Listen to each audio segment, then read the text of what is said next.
I'm told whistling is inelegant. I'm Leslie Harris. I'm the president of the Seattle School Board of Directors, and we welcome you to the January 23rd regular legislative board meeting.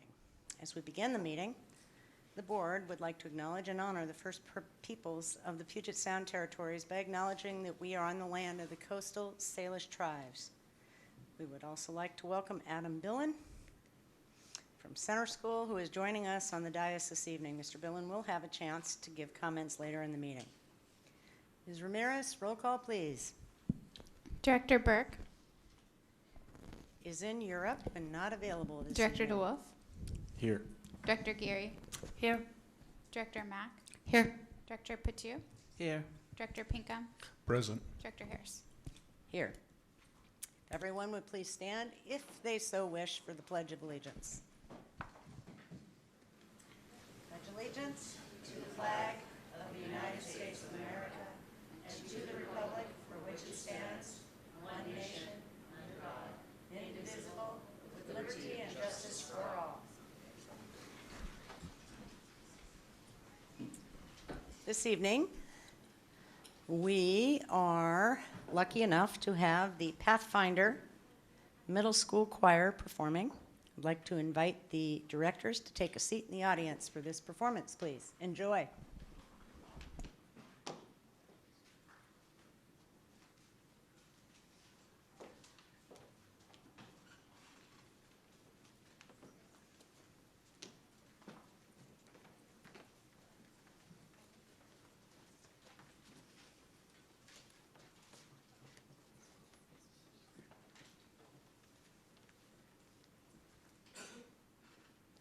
I'm just going to move it up a bit. Okay.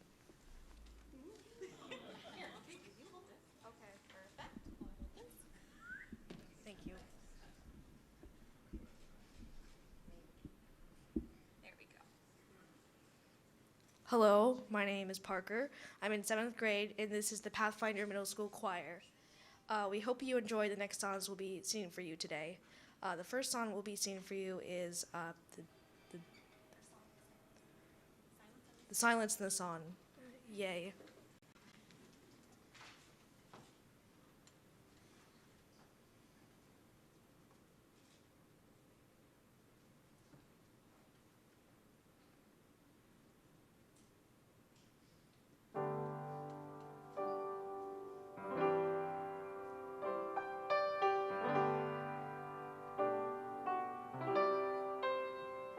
How bright the morning that once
Thank you. My name is Victoria Rockwood, and I'm the music teacher at Pathfinder K-8, and we are accompanied by the fabulous Allison Creamer on piano.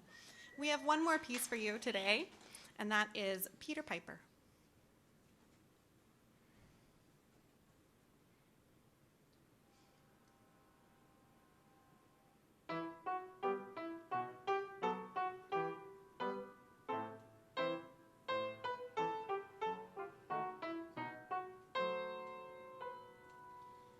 Peter Piper picked a peck of pickled peppers, a peck of pickled peppers. Peter Piper picked.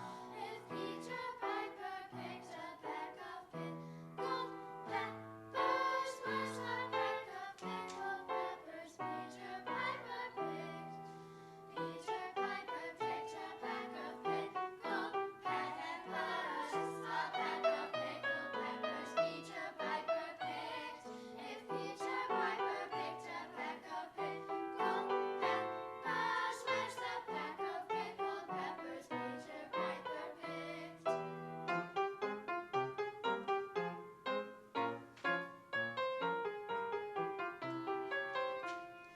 Peter Piper picked a peck of Peter Piper picked a peck of pickled peppers, a peck of pickled peppers Peter Piper picked. If Peter Piper picked a peck of pickled peppers, where's the peck of pickled peppers Peter Piper picked? Peter Piper picked a peck of pickled peppers, a peck of pickled peppers Peter Piper picked. If Peter Piper picked a peck of pickled peppers, where's the peck of pickled peppers Peter Piper picked?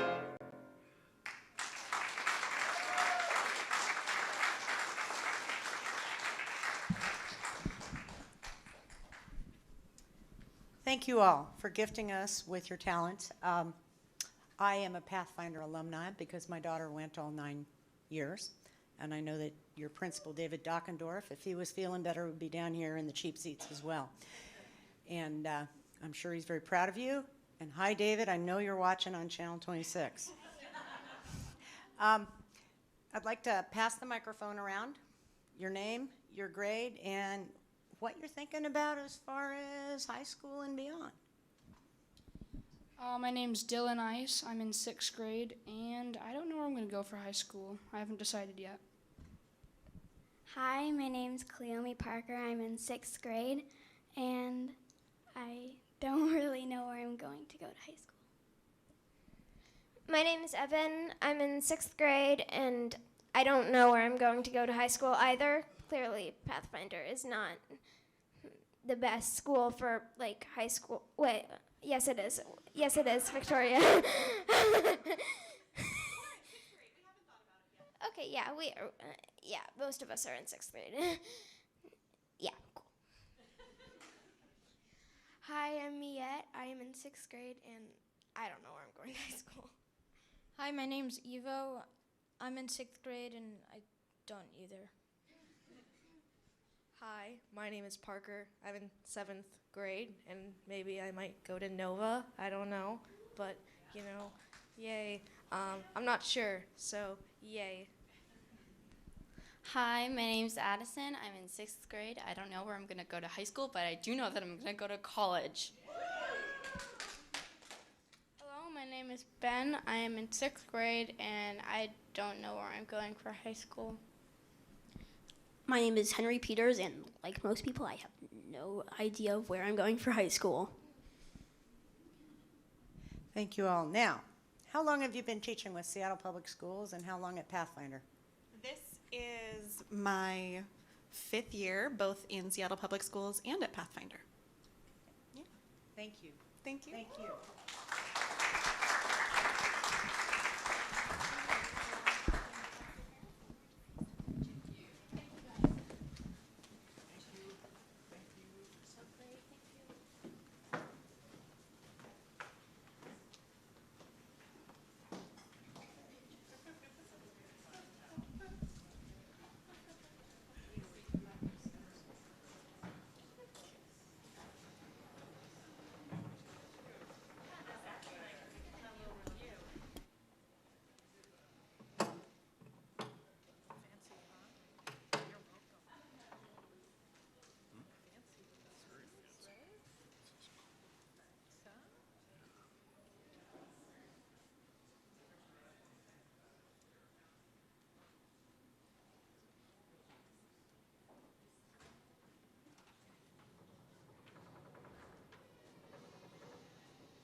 Superintendent Denise Junot, the floor is yours. Thank you.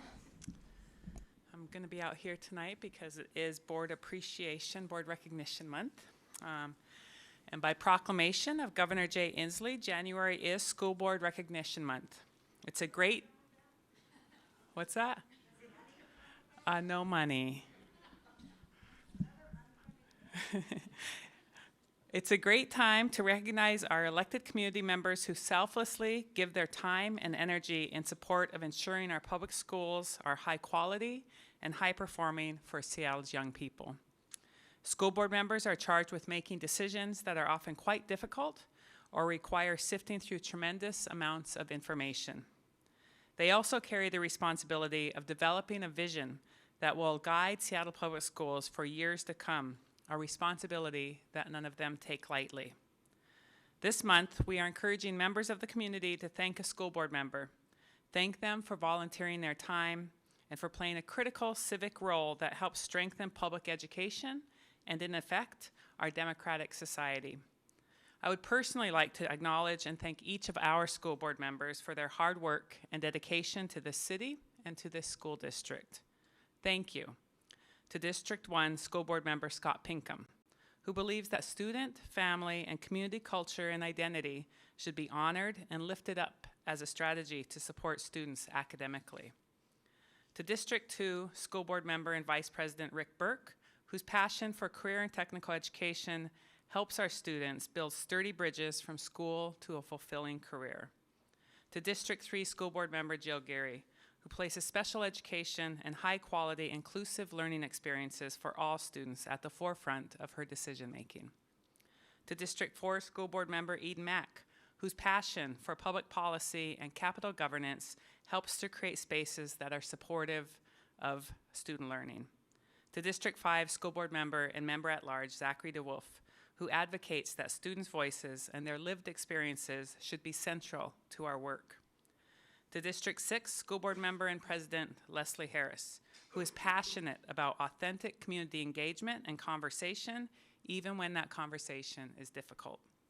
And finally, to District 7 School Board Member Betty Patu, whose long-standing commitment to Seattle Public Schools, both as an employee and as a board member, serves to ensure the education system benefits all families and our community for generations to come.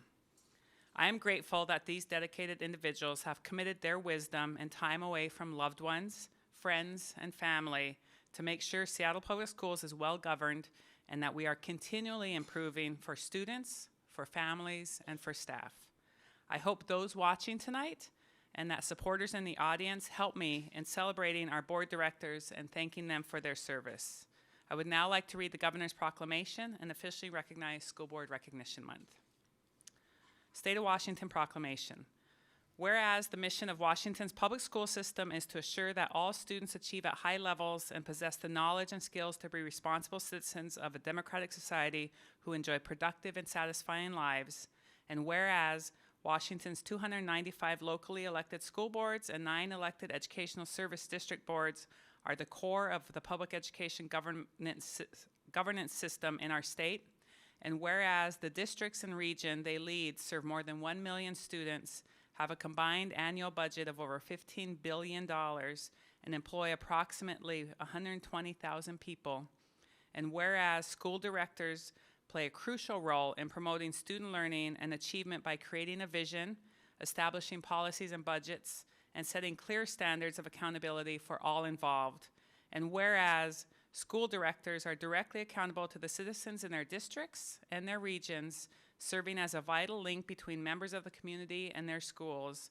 and whereas school directors and educational service districts provide a passionate voice of advocacy for public schools and the welfare of school children, and whereas it is appropriate to recognize school directors as outstanding volunteers and champions for public education. Now, therefore, he, John Inslee, Governor of the State of Washington, does hereby proclaim January 2019 as School Board Recognition Month in Washington and encourages all people in our state to join me in this special observance. Thank you, school board members, so much for the service you provide to this city. I appreciate it.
Madam President, there's just a couple more things. For the third year in a row, Seattle Education Association and many of our educators will be engaged in a week of focus to advance racial equity and positive outcomes for our students. Educators have been thoughtfully preparing for Black Lives Matter in School Week, February 4th through 8th. And I bring this up now because it'll be happening before your next meeting. The Ethnic Studies Work Group has provided educator-developed lessons, and hundreds of educators have attended workshops over this past year. I would like just to personally thank the SEA, the Center for Racial Equity, and staff for their leadership and honor the commitment of our educators.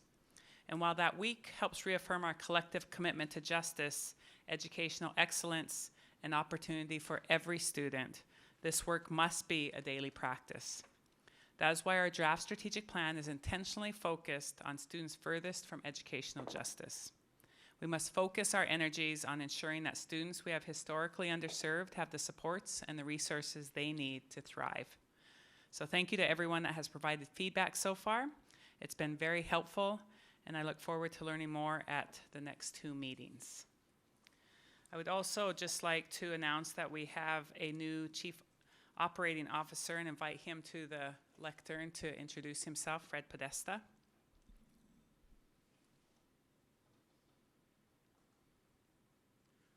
Good afternoon, directors. I'm happy to be here. I couldn't be more excited and more proud of being appointed to this position as COO for Seattle Public Schools. I have a long history in local government with city government and Metro when there was such a thing as a separate entity, and have had consulting engagements with public sector agencies at all levels of government. But I've always felt that nothing, no entity, no enterprise can have more lasting impacts to a community than the local public school district, and Seattle Public Schools is poised to do great things, and I am just overjoyed at an opportunity to be a part of it, and I'm looking forward to meeting you all and working with all of you, and thank you so much for this opportunity. Thank you. And then finally, this is the time and place for your annual Native American Education Update. So I'd like to call forward Gail Morris to make that presentation.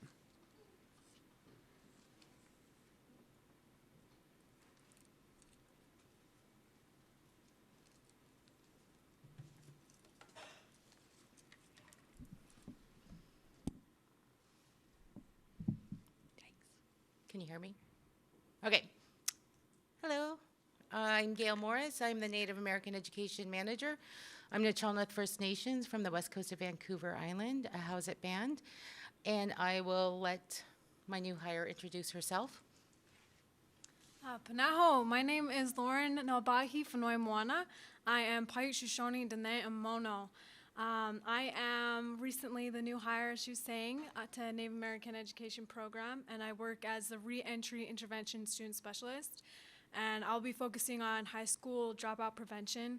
A lot of what I'll do to help prevent that is to align the students with supports and services that they have at the schools or even outside of the schools, as well as help be an advocate for them as someone that is also of their culture, that to be a support to them, and whether that be, starting clubs or things. That's another thing that I want to be a big part of. Advocating for them is having a system of support of people that understand the importance of culture and where you come from. Thank you. Thanks, sweetie. All right. This is my annual Native American Education Board update. Right here, you'll see our successes. We started off the year with the I Am Native video, which met with great success out in the community and tribes. I'm currently working with the Muckleshoot tribe on career fair, and we're gonna use this film as an opening for the many tribal schools and other local education agencies that will be there. It's pretty exciting. Other successes that we've had is the ongoing high school and summer credit retrieval program, our 2-week summer school literacy and culture class, which was really great. We had it up at Meany, and we partnered with Miller Community Center, and they were really excited to have us there. We have our Native American Youth Leadership Academy. The acronym is NALA. It's where our Native students meet with other Native students at different in different districts in the Puyallup tribe in their community center. We have about 12 to 16 kids who attend regularly, so they really like that, and they get to meet other Native youth. It's like my at home. Challenges, ongoing, every year, collecting 506 forms. We probably could easily have about 1,500 506 forms. Right now, we're about 600. It goes up every year, but I feel like we could do more in terms of collecting them. It's really hard when it goes out into the first day packets and when they get back to the school, if the schools are actually sending it back to us. We're not sure. We check every time we're at the schools. Identify Native students, or as I like to call, decolonizing the data. I'd like to give recognition to Abigail Echohawk on that term. And making the invisible visible. Our students don't oftentimes feel like they don't feel safe in schools, or they don't feel like they're recognized as Native. And we really want to be able to give professional development around that, especially in the arts. That's a place where I think all districts fail in creating identity safety for Native students. We do not have enough Title VI staff to meet the academic needs of all of our Native American and Alaska Native students who need academic assistance and advocacy. I feel like the more we're out there, the more work we have. We have a lot of great allies. We're still working towards accomplices, but I feel like we are reaching a lot of our students and we're making some gains in that area, but it's always on the highest needs, and so we're trying to balance that out with students that are doing great. We can't forget the students, because we know that more than half of our students are doing exceptionally well in Seattle Public Schools. So we want to be able to balance that. So that's one of the challenges, is being able to do that.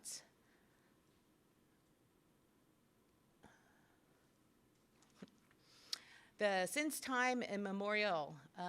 So this year we are giving professional development to high school students, and I just want to share some of the books that we are giving away.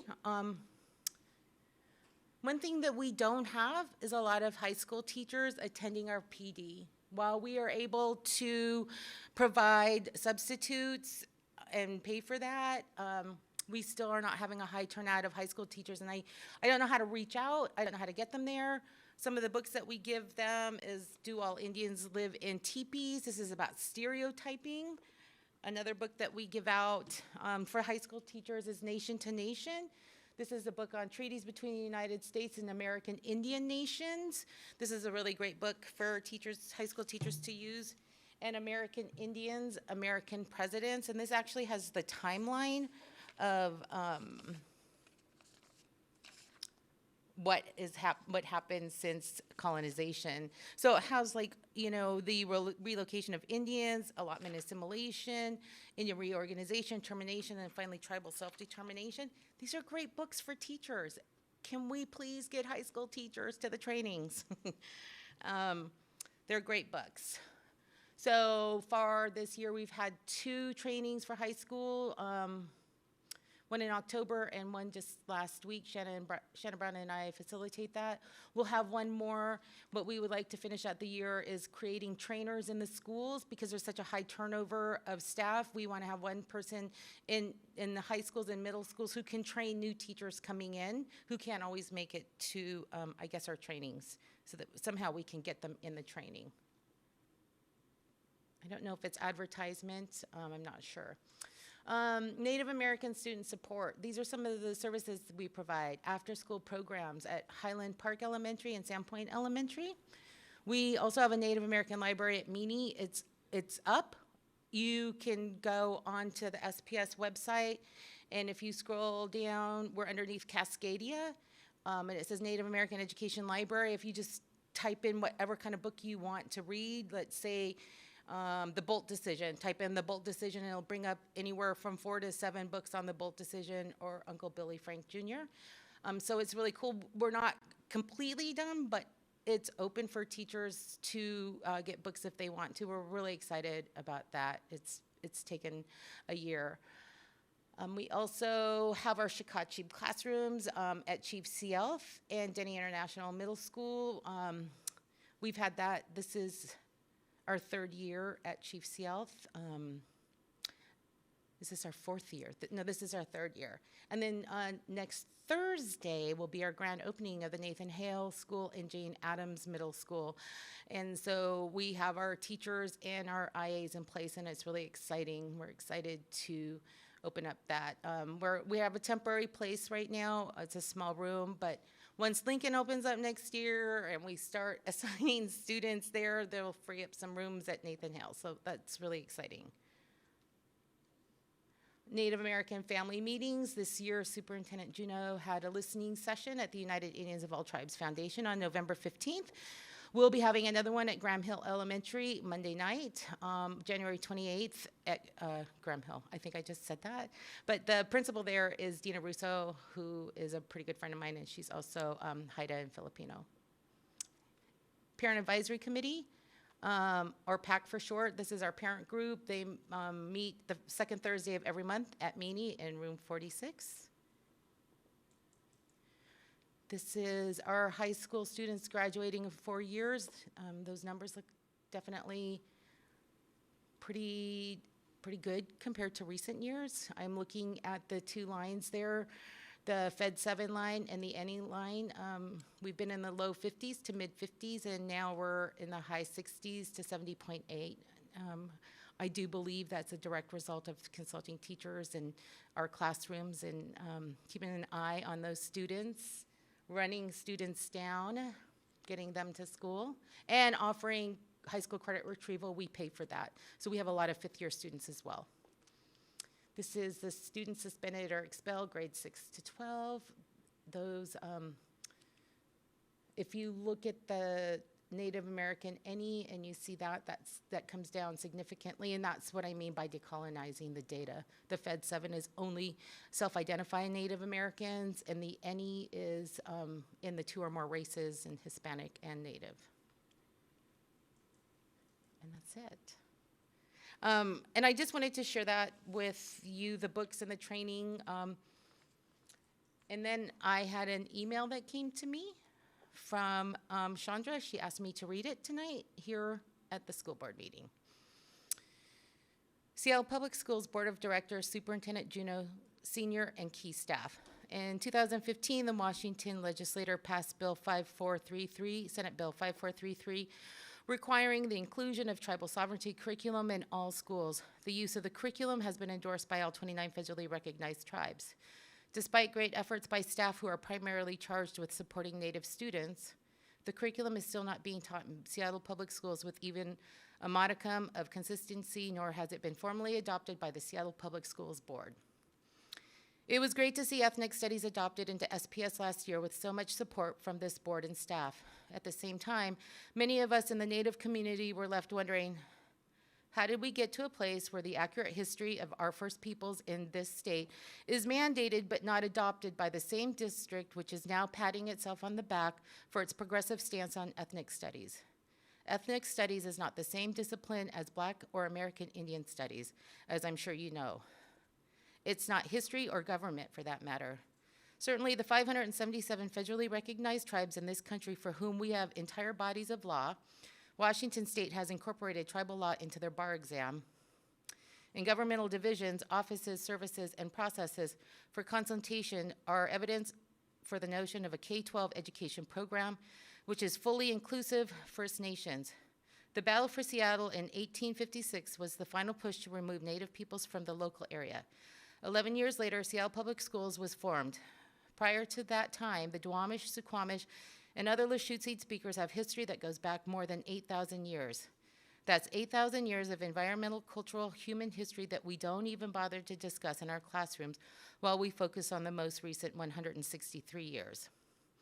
Seattle Council PTSA recently held a cultural appropriation and since time immemorial introduction training for PTSA members. It was hard to hear from so many different corners of the district how little was known about either, but especially about STI since time immemorial. It's hard as a member of the Title VI Parent Advisory Committee to meet high school history teachers who have been in the district for 20 years but have never even heard of the curriculum. It's hard to walk teacher after teacher through the maze of Schoology to get to the Native Education resource page. It needs to be a top of page, front of mind, top of pile curriculum link. The time has come for us to focus more authentically and with great attention to justice. We agree on this? No? We need to act in kind. Please do not let another season pass without taking this important step. Correct your procedural gaps and bring Seattle Public Schools up to par in honoring the full history of this indigenous land we all call home. Adopt since time immemorial curriculum. Sincerely, Chandra Hampson, Title VI Parent Advisory Vice President, SC PTSA President. She asked me to read that for her because she couldn't be here.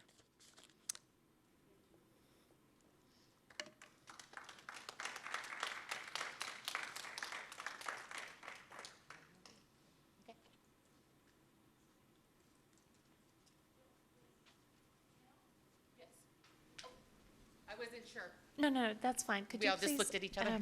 Could you please provide me the names of the books again, please? Yes. I have a bunch of them upstairs that we ordered. American Indians, American Presidents, A History. Nation to Nation, Treaties Between the United States and American Indian Nations. Do all Indians live in teepees? Thank you. And please provide me again your name. It came so fast that I didn't hear it. I can. Okay, can you spell your last name for me? It's Fonnoimana.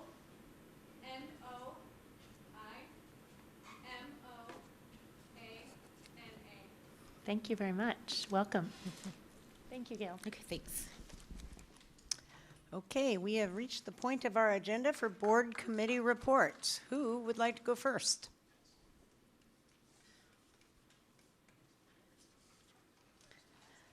Director Mack? Good evening.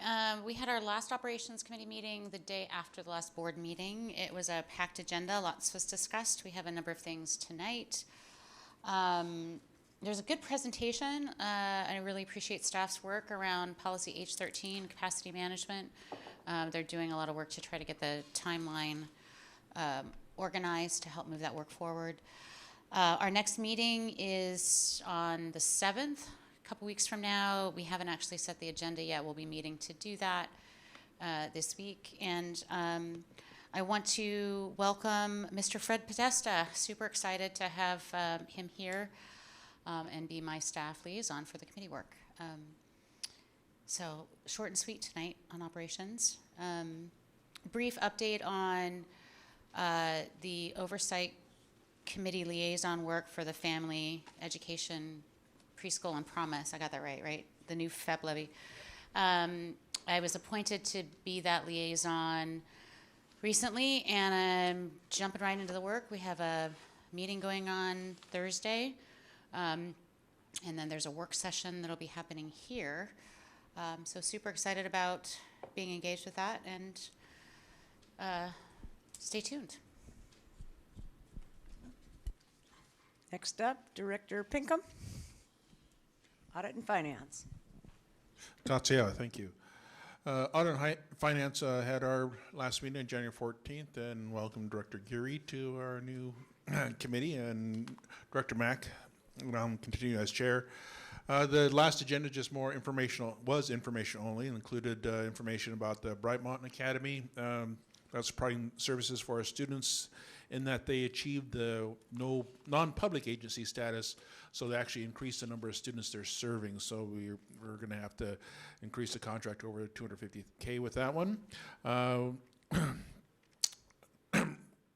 We looked at the WSS funding and how that may impact our budget and what changes we may have to make. And you can see from our budget meeting that we had on the Wednesday the 16th, we discussed that at the meeting there. We also discussed impacts of Seattle's new minimum wage, which is now at $16 per hour as of January 1st, and how that will impact our budget coming up. Projected costs, increased costs, including benefits, is about $223,000. We also looked at the governor's budget proposal, which is usually he's the one that comes out here. Here are my good aspirations. So we'll see how that works out. And looking at the impacts of the per pupil inflator, what they may do with our levy, those are different things still to be determined. We also informed about a new policy, HB 2242, requirement on audit findings for our enrichment restrictions with our levy. The legislator said we must come up with a new policy for 2019-20, and we're still waiting to see what WASDA has to put out for their draft version of that, and then we'll respond accordingly. We also discussed possibly adding to our next Audit and Finance meeting, which is Monday, February 11th, to make sure we discuss schools and the funding that may get from private resources, so we can help the schools out and ourselves be more accountable to what funding is getting to our schools, and hopefully that'll help us create more equitable schools around the district. And that is my report for Audit and Finance. And definitely, yes, we do have the budget we're still working on, and our next meeting was postponed or was going to be rescheduled, correct? Are you talking about the budget Yeah, work the session? budget. Yeah, budget work session. Yes, That's correct. Yeah. No news presently. No news. Yes. No new news. Katsiayo. Director Geary, our new chair of Curriculum and Instruction.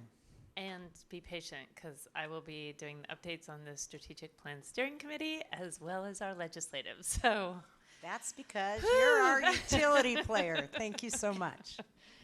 All right. Okay. Curriculum instruction. Tonight we're going to be introducing approval of new courses. So it's an opportunity if anybody has any input on that. It's really just the courses that will be added, not necessarily provided, but it expands our course catalog and what the potential of offerings are in the Seattle Public Schools. What is ultimately offered, however, needs to be determined on a school-by-school basis. Our next Curriculum and Instruction Committee meeting will be February 12th, 4:30 to 6:30 p.m. here. We'll be reviewing a variety of policies, including parent and student rights and administration of surveys, analysis, or evaluations. I know there's been some discussion about that in the greater public, so that will be one of the topics. AO2, Performance Management, 2015, Selection and Adoption of Instructional Materials. I would like to say that if we don't have an update on since time immemorial, that might be a good thing for us to add either under our adoption of instructional materials discussion, or if need be, add that to our agenda to get an update on where we are with that. 2022, electronic resources and use of the internet, and then we do have a standing report on ethnic studies, and perhaps it is time to get one as well on STI, so that we can be sure to shepherd that forward as is necessary. Director Mack and I will hopefully be holding regular, maybe quarterly meetings with Chiefs DeBacker and Podesta to discuss the different issues where there's an intersection between what we are offering in our schools and how we are structuring our schools. I think that this is a tension that we feel from time to time in terms of, one piece is going forward and another piece is maybe not being addressed in that. And so we would hope to coordinate all of those discussions so they make sense in how we're moving forward. So that's my report for curriculum and instruction. Next, we go on to the Strategic Plan Steering Committee.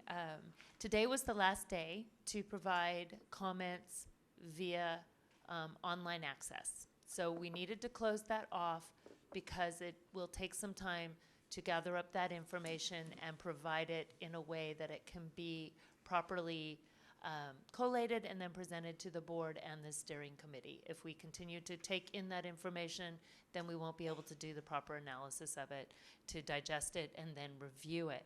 But should you like to provide more input, there are 2 more meetings, Friday, January 25th, up Northeast Seattle, 3120 Northeast 125th Street. That's from 4:30 to 6. And then Monday, there will be a Native American community focus. And I didn't put the address, but it is online, and I believe that will be at Graham Hill, as Gail Morris discussed.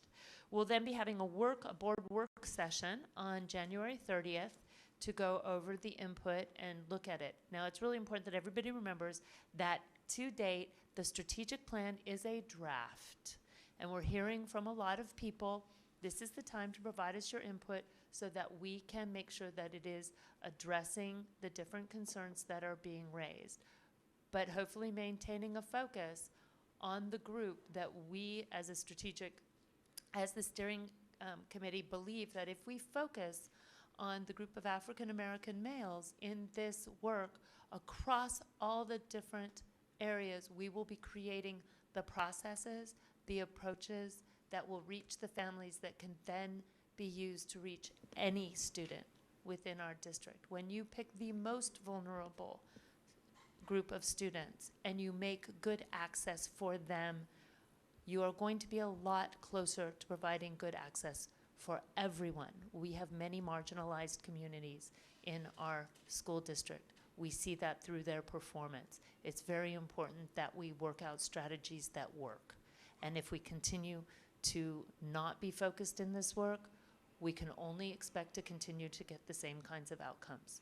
So we are trying something very hard and very brave, and we hope to see something different. If you continue to do the same thing with the same priorities and the same focus on everyone and expect different outcomes, that seems futile at best. So that I do, but we hear you, and we hear people talking about the sacrifice or the difficulty in what has been proposed. And we ask that you take a moment to embrace the difficult task ahead of us to really make a difference for some of our students farthest from educational opportunity. And that's my steering committee or my strategic plan report.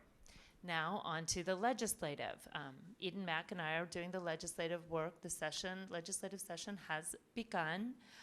Staff has already been to Olympia on several days testifying on a variety of bills. Bills are coming out fast and furious.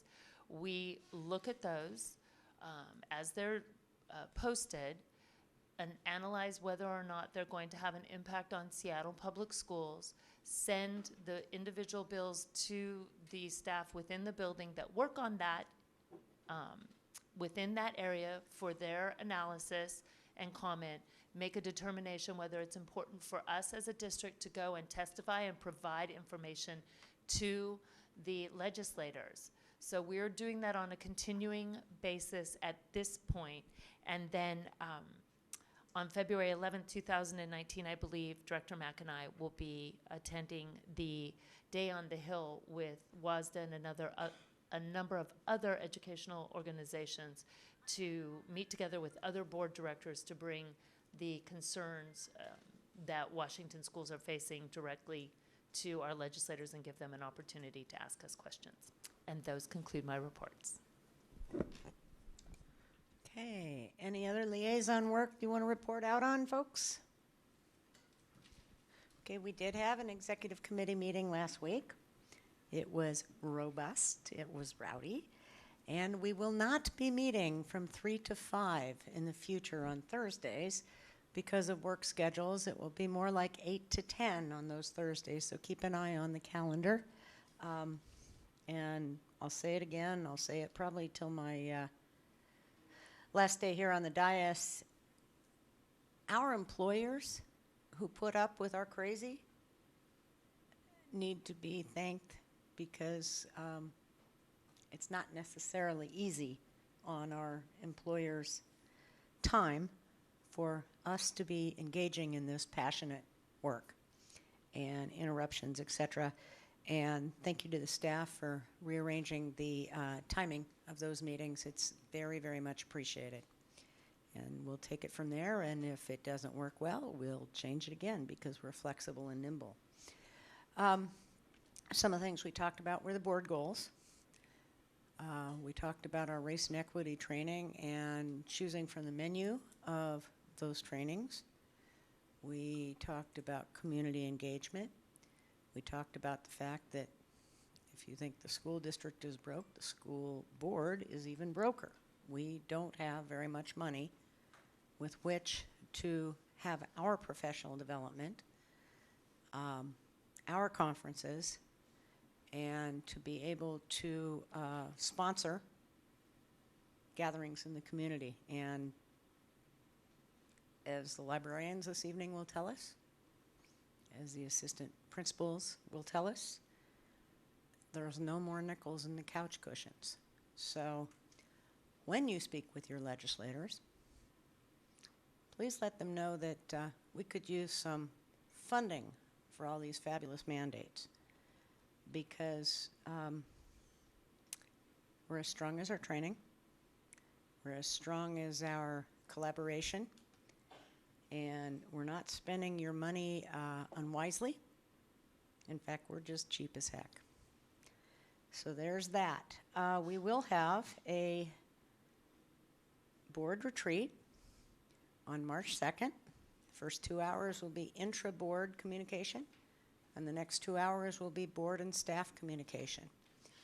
And I need you to do the visual of walking that fabulous tight wire between doing your constituency service work, representing the folks that voted you, the folks that bother you at the banana aisle in the grocery store because they're good and irritated and angry at the school district because we're not doing what they believe we need to do for their children and their students, or their taxes went up, or they don't understand why we just ran 2 levies, one being the Seattle Families Education Preschool and Promise Partnership, the FEP levy, and on February 12th, we'll be running our operations and our BEX 5 levy. And then at the same time, we have to stay in the quote-unquote governance 30,000-foot role to let the professionals to do their jobs. And there's a lot of crossover, and it's a dance, and it is a tight wire act. And I am beyond pleased to tell you that everybody in this building, everybody in this room has got the class and the elegance to speak up when they feel folks are breaching that role. Now, how do you write protocols and policies and procedures and standard operating procedures? And how do you try hard to bring the heart to the work that we do every day without becoming some kind of faceless bureaucrat? We're still working on that. We get better every day. We call each other out. We try hard to have a sense of humor, and we have good, honest, and thoughtful conversations. And you're welcome to join us, and we'll feed you. And we're a good time. On that note, we're moving to student comments. Adam Billen from the Center School is 11th grade. He's attended Seattle Public Schools since kindergarten and has gone to Orca K-8 for 9 years. He chose the Center School because he was seeking a smaller, tightly knit community similar to Orca, in which he could become fully involved and invested.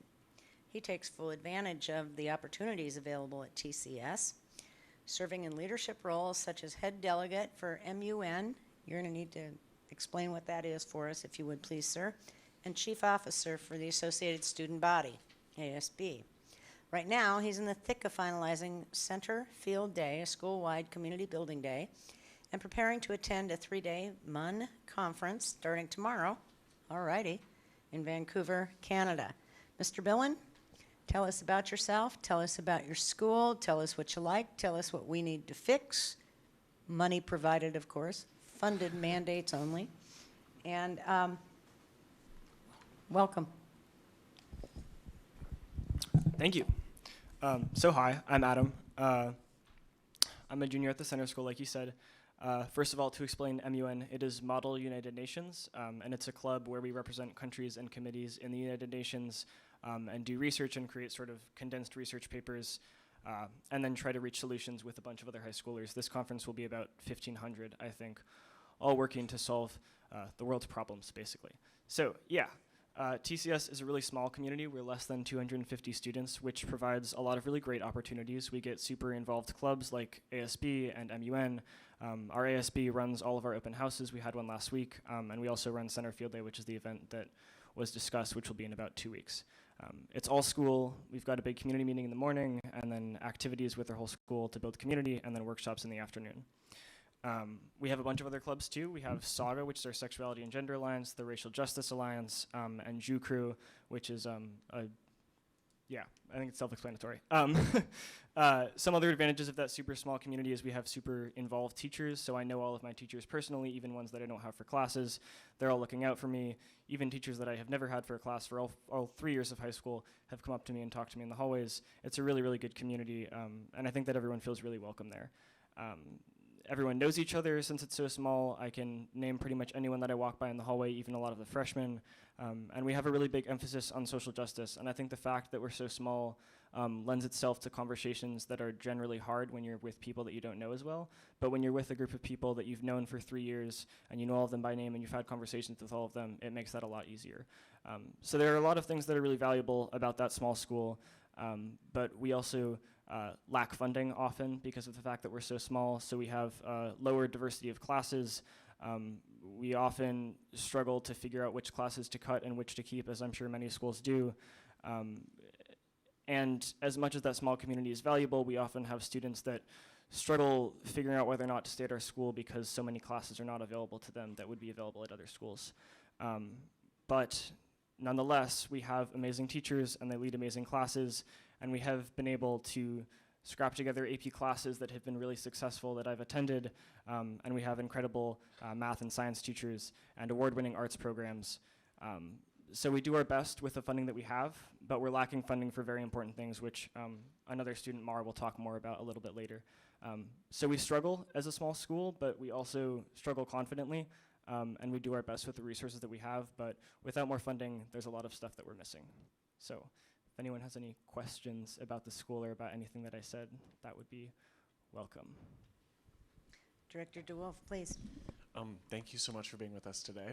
My question is actually about, you described Model UN, so I'm curious, what do you feel about your Seattle Public Schools experience prepares you or encourages you or interests you in something like the Model UN?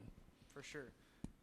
Yeah, I would say that there definitely is a stark contrast between the students going to MUN conferences that are from public schools and ones that go to private schools, and it can be a point of contention, but I think the fact that we go to public schools and we're publicly funded and we're working with a larger district with more students that can interact on a more frequent basis, basically, rather than an isolated private school community, we get the chance to have that sort of diversity of opinions, and that really lends itself to MUN, given that it's the whole world.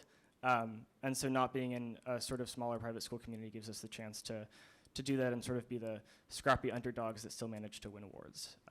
Yeah.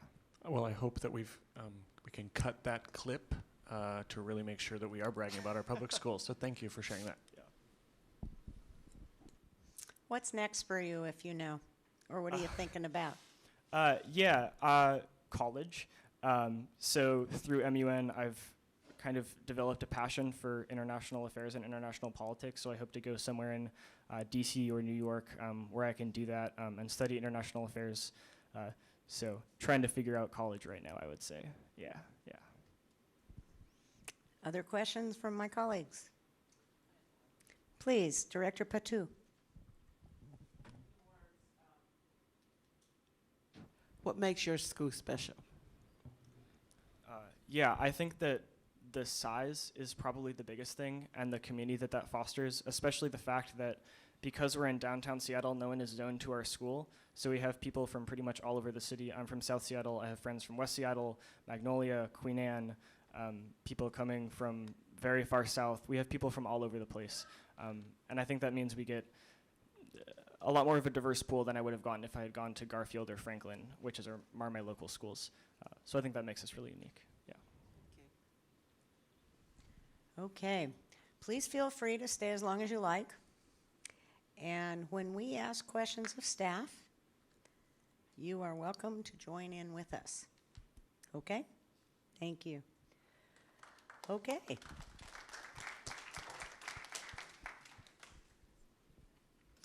The performances and the student participation are probably one of the best parts of these meetings, and it grounds you as to why we're here. We are now at the consent portion of tonight's agenda. May I have a motion for the consent agenda, please? I move approval of the consent agenda. I second the motion. Okay, do any directors have items they would like to remove from the consent agenda? Seeing none, all those in favor of the consent agenda signify please by saying aye. Aye. Okay. We have 15 minutes for board comments prior to public testimony starting at 5:30. Who would like to go first? I can.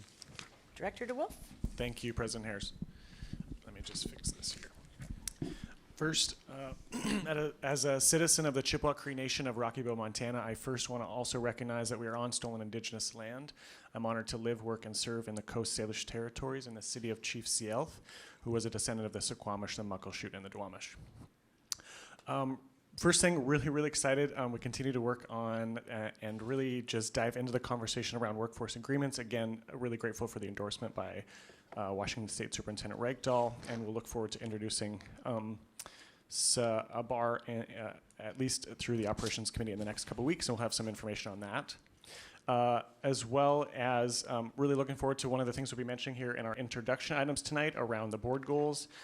One of the really exciting things that I know in 2017 was really excited to talk about on the campaign trail was thinking about how do we move and make our meetings more accessible. So I'm really excited for one of our board goals about moving a couple of our work sessions out into the community to make sure that we're making those more accessible to folks. The next thing, this Friday, I'm grateful for Directors Geary and and President Harris for volunteering for the annual Point in Time Count, which is an annual observational count of the people experiencing homelessness here in King County.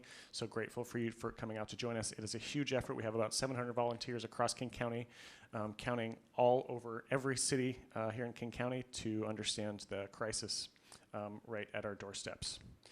Next, also just wanted to say, I know we have a little bit of a timing issue, but just for folks to make sure that we're at least being transparent, we are introducing a Black Lives Matter Week of Action resolution, and we'll have some more information for folks in the coming days, and we'll be introducing that for intro and action at our February 6th board meeting. I know the timing is a little bit off, but still want to make sure we recognize that important week that we were so excited to make a resolution for last year. And then the last thing I just want to say was really touched. Last week was really grateful to be invited by Principal May to come out to the third grade Marshall community. The students, the educators, the staff, and even parents invited me out to their annual MLK Observance Assembly. I was deeply inspired by their awareness and appreciation at the school, and the students truly clearly possessed in their knowledge a lot about Martin Luther King Jr., but also a lot of the teachings, and we're really able to talk about that in just really such sweet and inspiring ways. So thank you for the Thurgood Marshall community for inviting me, but also just reminding me how really awesome our public schools are, and particularly our students are just do a really great job of learning and being appreciative of the histories that brought them here. So I will be out at Stevens Elementary next week to visit Principal Fitch, and yeah, that's all I have to say. Next up, Director Pinkham.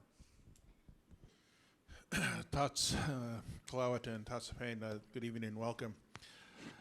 I was thinking how I should start this board comments, and I think one do is go, Edgar. Congratulations to Edgar Martinez, Seattle Mariner, making the Hall of Fame. And congratulations to his philanthropy work that he has done for decades for school children in this area. Yes, thank you, Edgar Martinez and your family. I finally was able to get on the library and try to hopefully got my community meeting, so I'm actually going to start out.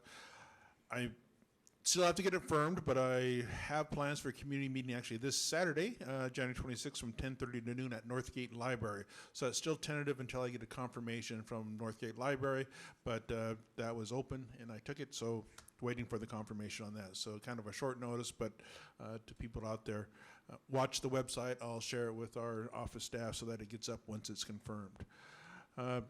Thank you to Pathfinder Choir, sharing your songs, and your teacher. It's just amazing again to see students involved with music in their education, and it will take them far. Thank you, Adam, for here sharing your thoughts and perspectives from Center School, and having that small community and feeling like you're part of the whole community versus on the side at these larger schools. And as we look at the size of schools and what's going on there, hopefully we can encourage students to build their own communities. Even though the University of Washington, for instance, is huge, but we can still build community for our students at all our schools and and help them persist through their education. Gail Morris, thank you for your presentation. Just the struggles that we have with our Native students and Native education in general.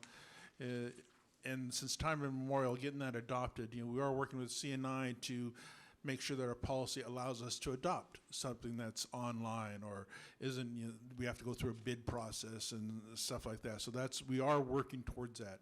It was mandated that we involve tribal sovereignty and stuff in the education, but we got to make sure our policies are in line with that as well. So we are moving towards that. And I was actually invited to speak at a dance class actually today at the University of Washington by Juliet McMains. It was a cross-cultural dance, and she was bringing back, she stayed away from powwow dance and those dances for a while because she didn't know enough. She was afraid to go there. And she actually invited some of our students to go and teach, and she was in line to have the students go there, but when the students saw her curriculum, they balked. Because unfortunately, they felt that they'd be there defending, like, yes, powwow dance is okay. And so I was called in and kind of filled in. And there are people that want to know such things, and hopefully they'll respect that there's some things that can be shared and some things that won't. And so I had to share that with the class. There's some things that I can share, some things that I won't share. And if you truly want to know, hopefully go to the source or find someone that knows, and don't rely upon what you see in the media. Unfortunately, that gets to our stereotypes and can make our students feel marginalized. Like, that's all they see me as, someone with, to be a true, real Native, I have to live in a teepee, I have to wear buckskin, I have to have feathers. No, we are contemporary people. We are here and will continue to be here, and we are very diverse nations, across this continent. They believe they mentioned well over 500 federally recognized tribes, and tribes that aren't federally recognized, there's still people that are practicing their cultural and traditions and ways, but we are contemporary people as well. So just want to make sure we acknowledge that, and as we look at adopting since time immemorial, that we include the contemporary experience of our children and youth as well. Other announcements, UW Winter Powwows this weekend in Hub Ballroom this Saturday. Grand entries at 1 p.m. and 7 p.m. Also saw the Duwamish Longhouse is celebrating their 10th anniversary this Saturday as well from 10 a.m. to 5 p.m. The Urban Native Education Alliance continues their Tuesdays and Thursday meetings at Robert Eaglestaff Middle School, Licton Springs from 6 a.m. to 8 p.m. And this week, they have elders from the Lakota Nation coming in, Matthew Warbonnet and Finette Black Bear, just to talk to our students about traditional relationships and how we communicated with amongst our tribes and different nations and being respectful. And in this time and age when we see what happened over this weekend in Washington, D.C., was one of our Native elders, Nathan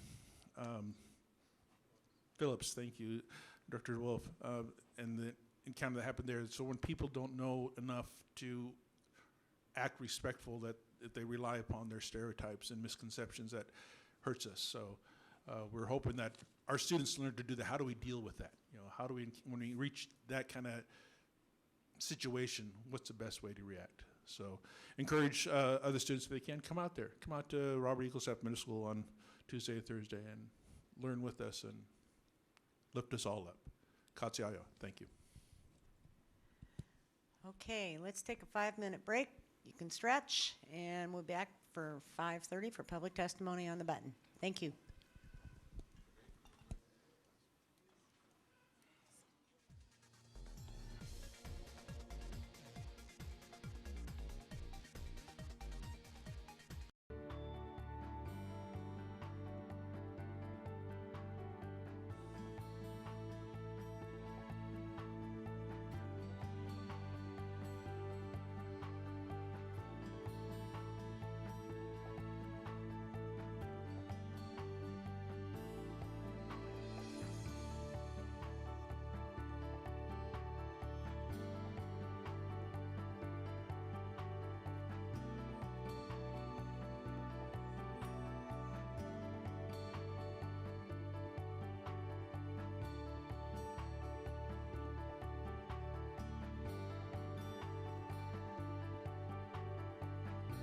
Okay, let's come back to order so we can hear from our constituents, please.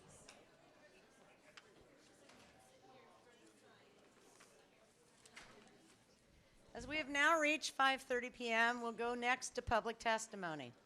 The rules for public testimony are going to be on the screen shortly. There they are. And I would ask the speakers be respectful of these rules.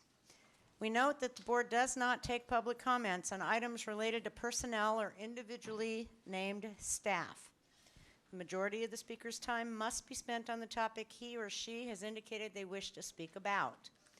Also want to note that each speaker has 2 minutes speaking time, and when those 2 minutes have ended, you need to conclude your remarks. You will have a yellow 30-second warning on the podium there. And while we're talking about the podium, I want you all to notice this extraordinarily beautiful new podium that was made by our staff. Tino Fileu, I hope is a correct pronunciation. The painter was Terry Dickerson. Fayue. I apologize for what I might be doing to your name. And our own Bruce Scoura coordinated the work. If you have ever had the opportunity to take a tour of this building and the wood shop out back, the place is filled with artists, people that care about your children, people that save money, people that recycle, and you can take a white glove to the place because they do such a good job maintaining it. And they build a great deal of casework for our 105 schools. And we thank them, and it's beautiful, and enjoy it this evening. Ms. Scheck, please read off the testimony speakers 3 at a time, and if you hear your name 2 or 3, get ready to roll. Thank you so much. We very, very much appreciate you coming down, and we're listening. First up for public testimony, we have Marcus Lindenberg, followed by Lillian King, and then Chris Jackins.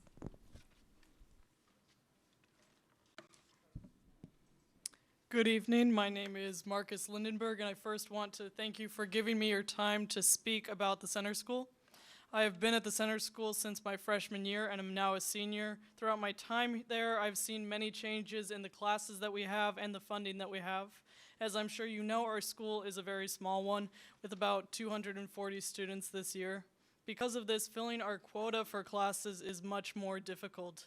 Although larger schools might need only 2% of their student body to sign up for classes, such as AP classes, in order to fill that quota, we need a full 12%. This funding model makes it difficult to keep these classes afloat, which can mean the world to many students. The Center School has made great progress as far as what classes we have, including a music class this year and our theater program. Those are in addition to our ethnic studies class, which is in senior year. All of these classes are well loved but struggle with minimal funding, and I worry how long these classes can stay afloat because of this. I understand the stress that is put on the general fund, but I truly believe that funding these programs can be an investment by showing the talent of SPS students. However, these SPS students cannot show their potential if they are not getting the physical and mental health support that is needed. At the Center School, we have a school nurse 1 to 1.5 days per week, which is far less frequently than other schools. This is not something that can continue. This is a very serious problem that can't just be brushed aside. As for the other side of health, I know many students who struggle with depression, anxiety, or otherwise. We're lucky to have Southwest Youth and Family Services come, but we need a district-provided mental health counselor. With the right care, support, and funding, Center School students can flourish and go on to do great things. And when they do, the name of Seattle Public Schools can follow them as a great ally in their endeavors, or it can be an adversity that they had to fight against. Thank you for your time.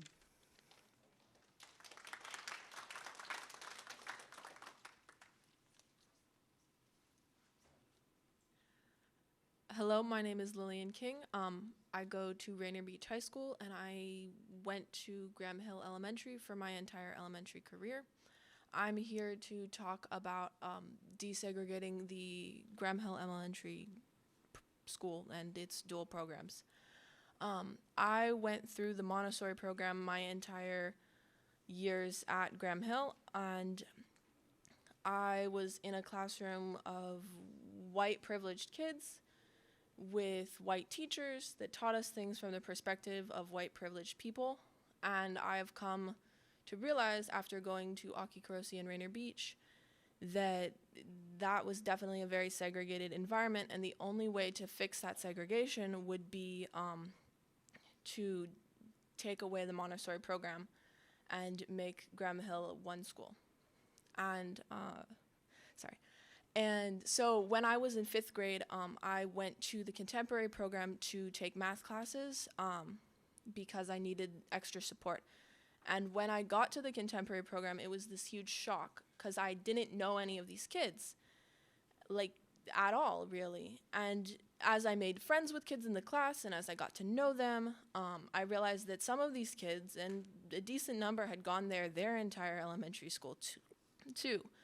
And yet I had never seen them before and never known them in any way other than just in passing, or heard about them from maybe other kids that played with them at recess or whatever. And it's this really big shock as a kid to realize that you don't even know like half of your school.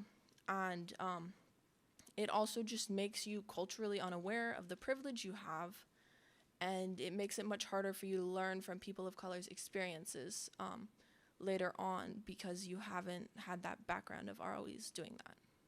Thank you.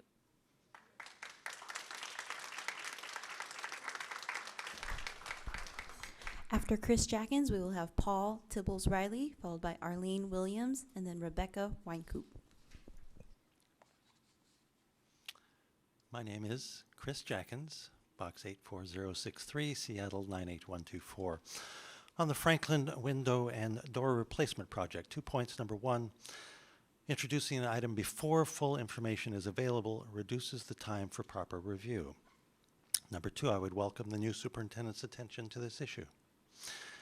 On the 2019-2020 school year calendar, the report states that an accessible version of the document may not be available. The district had agreed to provide accessible website documents under a court settlement. The calendar would seem an important item to make accessible. On the waiver from the 180-day school year, 3 points. Number 1, the waiver is being requested for 3 years. Is the current SEA contract a 1-year contract or a 3-year contract? Number 2, it seems that there are other grounds for waivers, such as snow days. Number 3, can the district request a waiver due to budget issues? A waiver of 10 days might help address budget issues. On the transportation service standards, 2 points. Number 1, yellow bus transportation is much cheaper than Metro if one takes into account Metro subsidies. Number 2, perhaps the district could remind the state of these facts, switch to more yellow buses, and get a cut of the money saved by the state. On the student assignment transition plan, 2 points. Number 1, in a previous court appeal, the court noted that because of a loss of school choice, the plan would create and aggravate racial imbalance at a number of schools. Number 2, please look at providing more school choice with transportation. Please vote no. Thank you.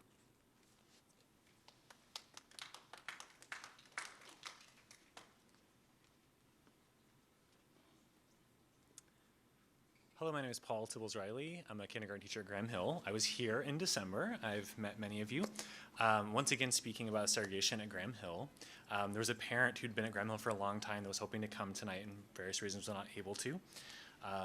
He just wanted to remind you about the importance of this vote and for you guys to join us in desegregating our school. And much like Lily had said, that so many of our students miss out on the rich diversity that exists in our school. We want that for all of our students, and so we ask you to once again vote yes to allow our school to become integrated. Thank you.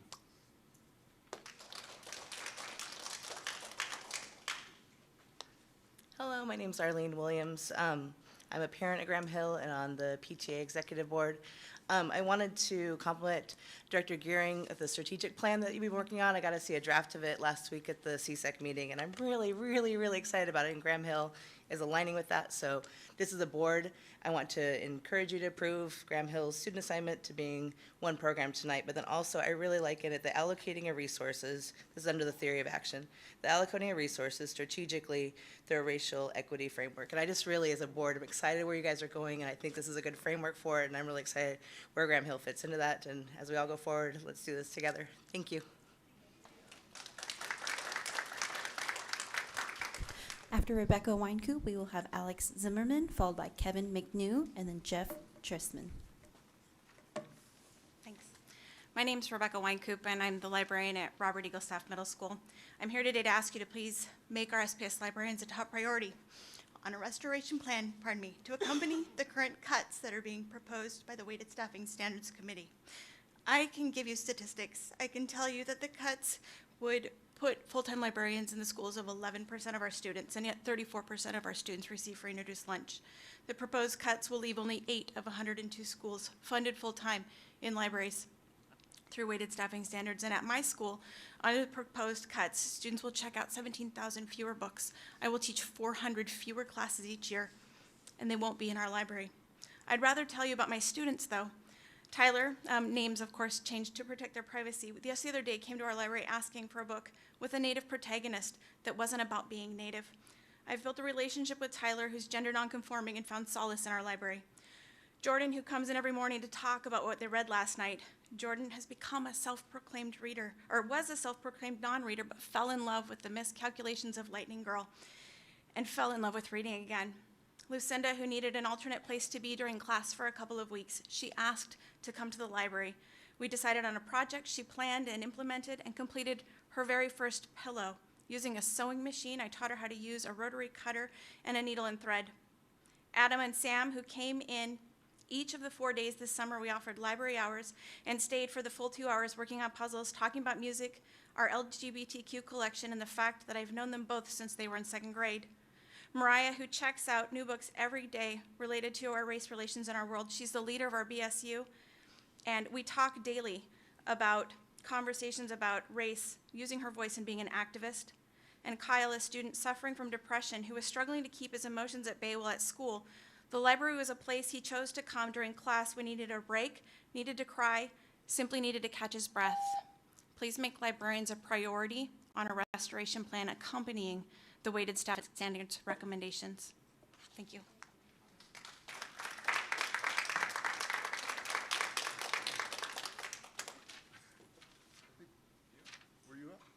Like Alex Zimmerman is next, and then Kevin McNew. Because you're supposed to be together. There's more of us. Exactly. Is it okay if we switch? It's not okay.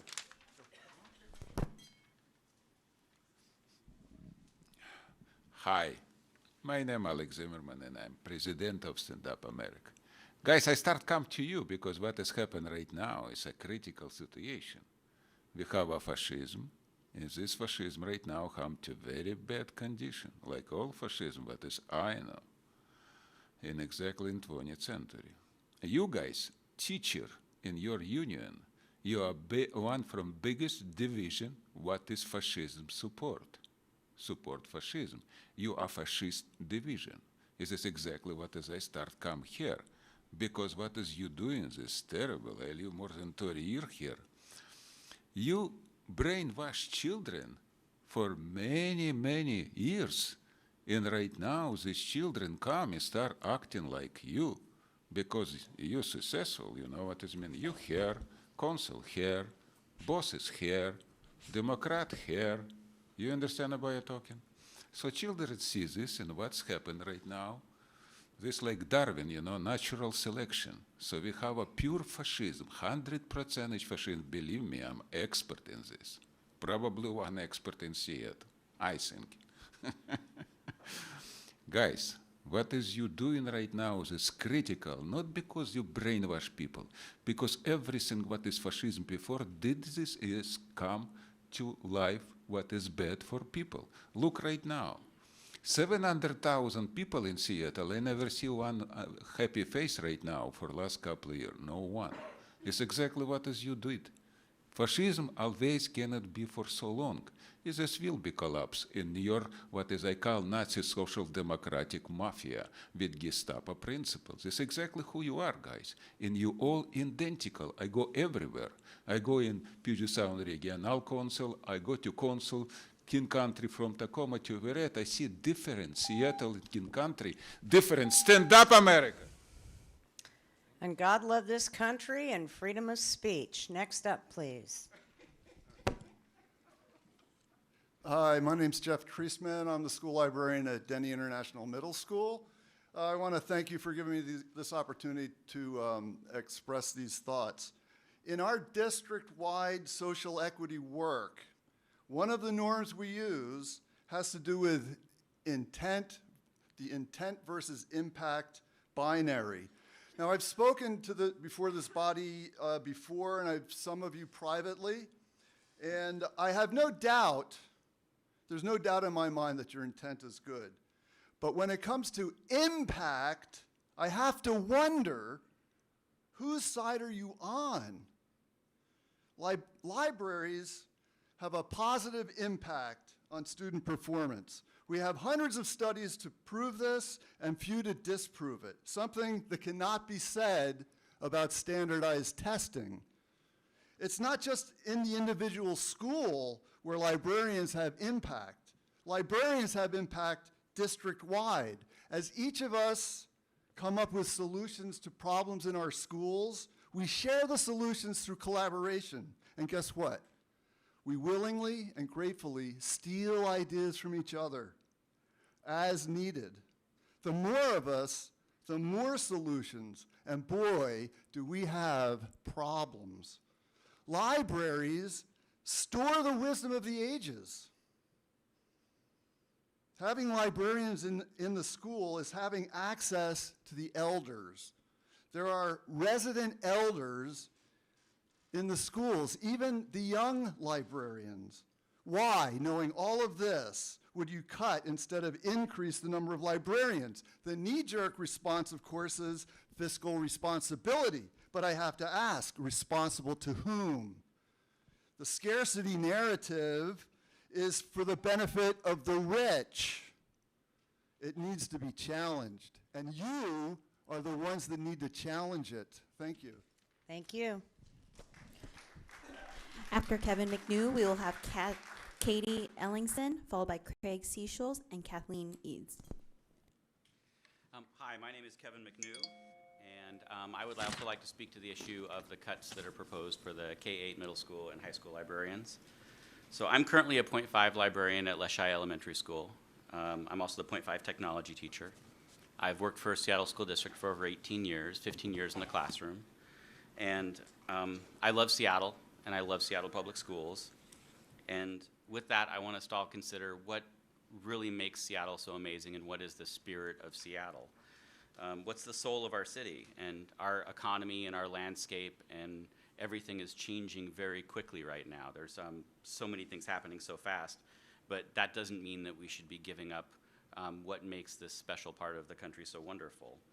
And schools and school librarians, I think, are foundational to a thoughtful and an informed and happy citizenship, as well as a foundation to democracy. So this is what our future should be built on. It's the nature of librarians and often libraries themselves to strengthen and support, but not to be loud. And however, at this time with these proposed cuts, choices are being made, and I feel like diminishing the powers of libraries and what they have to offer is not really going to do anything except cause negative effects for us that are going to be felt by everyone. So thinking about what you love in this city, we have to decide if access to this is somehow dependent upon technology or books or information, if these things should be considered when cutting costs to libraries, or if we should be looking for ways to get more access to libraries. We need readers and thinkers to keep the spirit of Seattle alive, not test takers and tests that make huge financial and emotional burdens upon the children and the population. Seattle is the most educated, progressive, and equity-focused city in the United States, and we need to prove that. So if we love Seattle, we need to love libraries.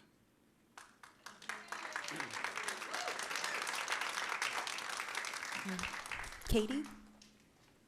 Hi, Katie Ellingson had to take a child to the hospital, and so I'm Craig Seychelles, but then a Seattle school substitute teacher who was in our library today would like to speak in Katie's place.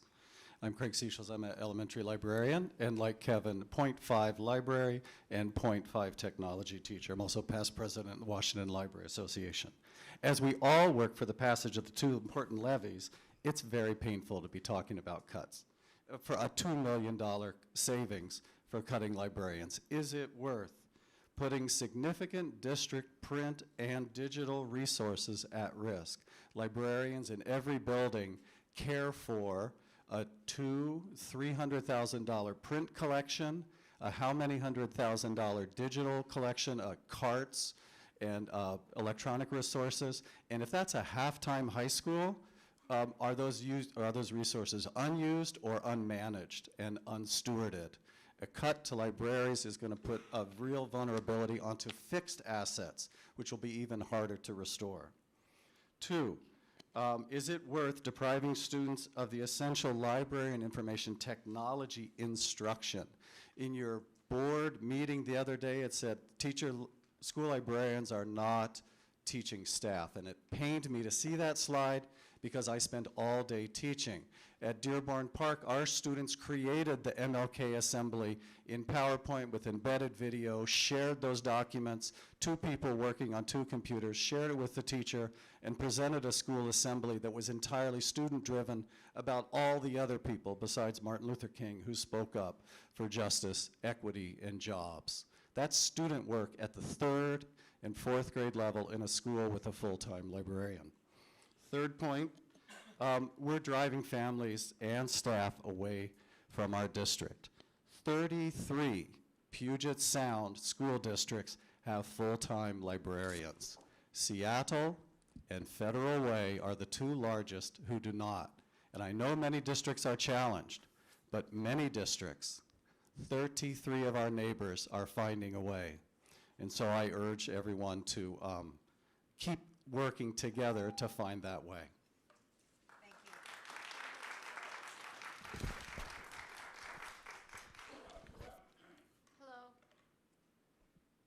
Hello, thank you for allowing me to speak. I'm not a librarian, but I am here advocating for them. I was a former social studies teacher in the Twin Cities, and here's what I know to be true. And I also just want to give you an example of the unintended consequences, because we tried this in the Twin Cities. It's really easy to cut and look at the ratio, 720 to 1. It's not that big of a deal. It's not going to have that much impact, but we experienced a terrible impact. I came here first last spring and met with Dr. Kinoshita. I was the co-chair of the Integration Task Force in St. Paul Public Schools, and he was the co-chair of the Ethnic Studies. So we met, we talked. I was super excited. We compared notes. He was excited, learned from each other. So the first piece I want to tell you is that incredibly innovative decision will backfire, because you won't have social studies teachers who will know the resources that are required, and they won't have collaborative instructional partners in the library to help them find the resources to work, to do honor to those amazing courses. The second consequence is going to be another equity one. And I mean, I hate to say this, but this I saw happen in my own neighborhood. The parts of the city where there's enough economic resource and where the parents understand the value of libraries, we had parents that came together and privately funded so that their public school would have a full-time librarian. Those were not the schools that had the opportunity gaps. And so they had the litigation know-how to make it legal, and they just made it happen because they didn't want their own children to experience that deficit. So that sends such a crazy message to our kids. Libraries are places of wonder and curiosity, but we're not going to use our library, which leads me to the other inevitable consequence that we experienced that happened. There's this idea that it's going to be business as usual, but secondary kids, gosh, I went to the public library in Leshai to find out more about Washington, and the first person I talked to was a librarian. Kids, as good as they are, need librarians to help them. If they have innovative projects and they're trying to research things and they can't find a librarian, they're going to get frustrated.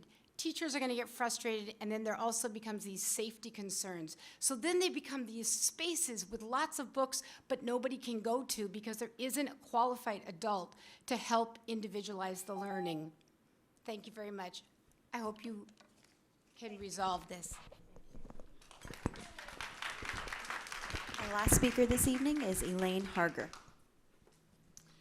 Hi, my name is Kate Eads, and I am the teacher librarian at Northgate Elementary, and I'm also a parent of a first grader and a soon-to-be kindergartner at my neighborhood school, John Rogers, and I'm a Seattle Schools graduate. I want to bring the board and public's attention to priority 1 of the proposed strategic plan, high-quality instruction and learning experiences. It is precisely what Seattle teacher librarians have been advocating for since we began tracking our funding data in 2015.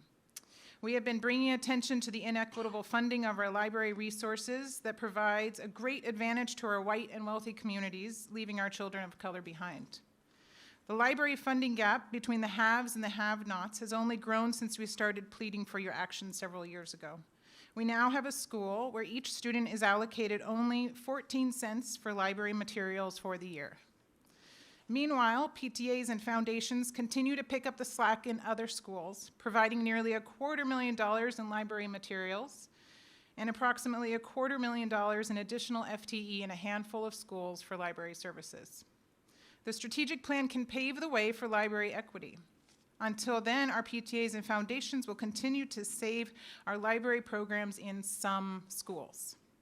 Our libraries serve the same purpose as our nurses' rooms and counseling offices. We are on the front lines of caring for our students' social emotional health. We maintain the heartbeat of our buildings as teachers, librarians, and caretakers, both ensuring our children are on a path to intellectual freedom through the joy of learning, and by providing an essential safe space in each of our buildings. Our libraries need the strategic plan, we need our levies, and we need our district leaders to have our backs. We have been and will always be the litmus test of school health. Please do not cut us out of the equation. Thank you. Elaine? Elaine Harger, library teacher from Washington Middle School. Yesterday, Los Angeles teachers won several strike demands, including librarians at every secondary school. In Seattle, the proposal is to cut librarians to half-time. If I had more time, I'd share with you stories of helping a struggling reader find a novel that intrigued him, of saving seeds in the library with science students, of teaching publisher to students so that they could make zines, of silk screening dozens of Black Lives Matter t-shirts. But instead, I want to share a story of solidarity. In the early 1990s, I was a librarian with the State University of New York. The state was in a fiscal crisis. Jobs were going to be cut and eliminated. Instead, our union negotiated across-the-board cuts with the promise of restoration when the crisis was over. That promise was kept. I don't know the district budget well enough to give you exact figures, but I do know that when everyone takes, say, a 1% cut, the shared impact is less to each individual than that faced by a few dozen people when positions are cut by 50% or eliminated altogether. But more importantly, the work of all educators continues, programs continue, and full support of students and learning continues. Alternatives exist. This is the chance to be bold, to be brave, to think outside the box. Our children need us to model different ways of solving economic problems. We've already failed them when it comes to the climate crisis. Let's make survival of the fittest a mindset of the past. Let's show our children that society can weather economic difficulties with love, compassion, and collective responsibility. Thank you.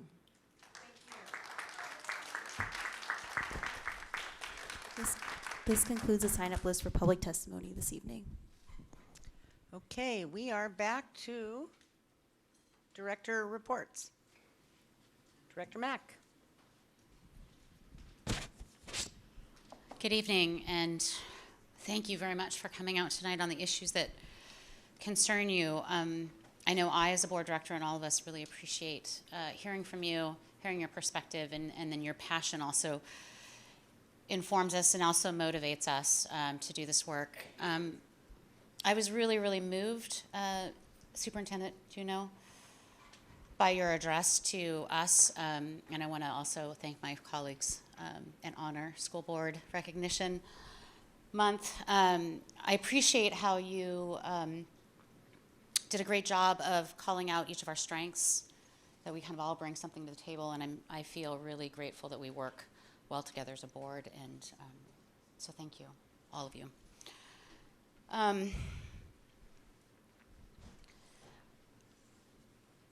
Center School students talked about the fact that they don't have enough classes because there's not enough teachers. We're looking at substantial cuts to schools next year, $12 million to the WSS, which means cuts to schools, which means half-time librarians, which means reduced assistant principals, staff in the buildings. And we have this inequity across the district where sometimes some schools can backfill and others can't. It is deeply, deeply distressing to me. And when we had our session around the budget, I could not agree to the cuts. So we had consensus around the cuts. I personally said I can't. I think the cuts to high school, going from 29 kids in a class, which is already high, to 30, is going to reduce our course offerings, make it more difficult for students to get the 24 credits. I think that's dangerous. I think cutting our librarians for all the reasons that you've brought out today is also really dangerous. And we are in a situation where we have to balance a budget, and the state has not funded us. And not only that, they have capped our levy. We have more levy authority, and we can't take it because they said we're going to reduce your levy. So we are in this impossible rock and a hard place situation on the budget. I am going to continue to advocate for potential changes to what's being cut at the WSS. And what was brought up about the restoration plan, we do need to have that clarified as to what comes back. I do think librarians are top of mind personally, counselors, nurses, et cetera. We need to fully fund our schools. And in the meantime, I want to urge you each to write your legislator here in Seattle, and tell them we need levy authority increased now in Seattle. We need action on that quickly, because that's why these cuts are happening. And so I urge you to contact your legislator and advocate as we are. I want to say a grateful thank you to staff who've been going down to Olympia, and we continue to work on this issue, but when you don't have the money, there are cuts, and it's damaging. So thank you for all of you who come out and talk with us and show us. I also need you to talk to your legislators. We appreciate the work they've done. It's not enough. So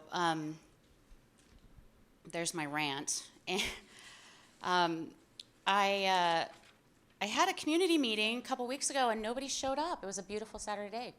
I sat there and I was like, okay, so maybe people aren't feeling like there's tragedy going on, so that's nice. But I would have liked to have had some company. And please know you can email, and I do my best to respond. I also attempted to join Director DeWolf's community meeting on last Saturday, and it ended up canceled because the library lost power because a transformer went out. So that's 2 down. Hopefully the next one, the third one, which I don't have scheduled yet, will be fine. Will work out okay. I wanted to thank staff, and you probably all have seen this, for their diligent work on information going out about our levies. Ballots are due February 12th. This is a beautiful document that gives lots of good information about those levies. So that should have come in your mailbox. There's also a lot of information on the website. So thank you for your comments, and I'll pass off to the next director. Would that be Director Patu? Terrific, thank you.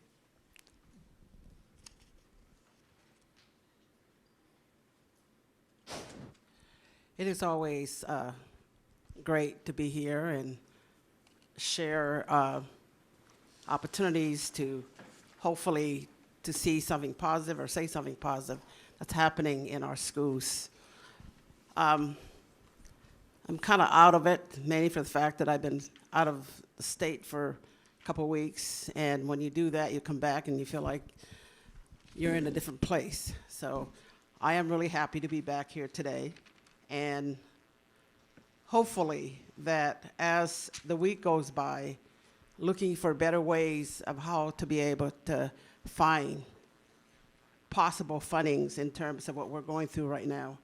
This is hard times, and we know that every program we have in the schools are programs that are necessary and needed. But sometimes we have to choose and pick in terms of what is it that we are going to lose. So hopefully, as we continue on to think about ways to continue on successful programs that are in existence within our school district, that we are able to accommodate and hopefully find funding to continue a lot of our programs. It's really been mind-boggling. As I was on my trip, it came to mind when I was thinking about our budget, what's going to happen, and usually I don't think about those things when I'm on a trip, but it just happened to come to mind. I'm thinking to myself, gee, I wonder what are we going to cut in order for us to balance our budget. And that is, as a board director, that's a really hard decision to make, because I believe that every program that we have in our schools are very necessary, and they are doing great jobs of actually providing education to our students. So as a board director, it's really hard to pick and choose. What do we want to take out? What is it that we need and don't need? Because I believe that every program we have right now in the district is needed in order for us to provide the best education to our students. So hopefully that we can be able to look at everything that we have and how do we balance our budget. And that is the questions that I'm going to actually leave and say that it's always a privilege to be here and to be a part of this board, because I believe that we have a lot to offer.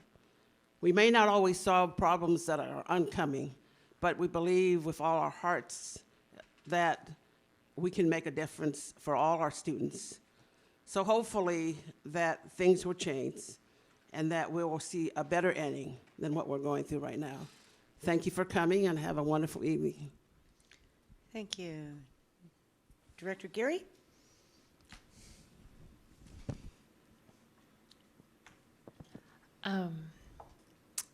Thank you to Adam and Marcus from the Center School. Every year we have students from the Center School come and tell us about how they struggle to keep an enrollment high enough to allow them to have a variety of instructors. This year, I was happy to hear that we haven't so far cut their art teacher, as we have in the past. It seems like so many years we are faced with impossible decisions that impact our schools.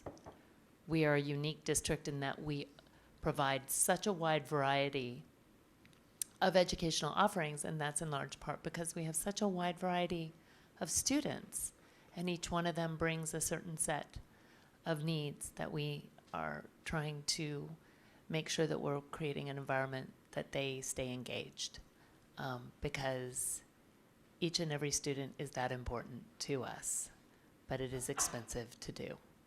And we are feeling constantly pressured to get to some common denominator.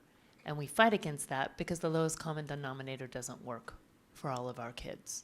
They need different kinds of settings in order to thrive and to make sure that we aren't creating an equation where some kid's educational environment has just been deemed too expensive.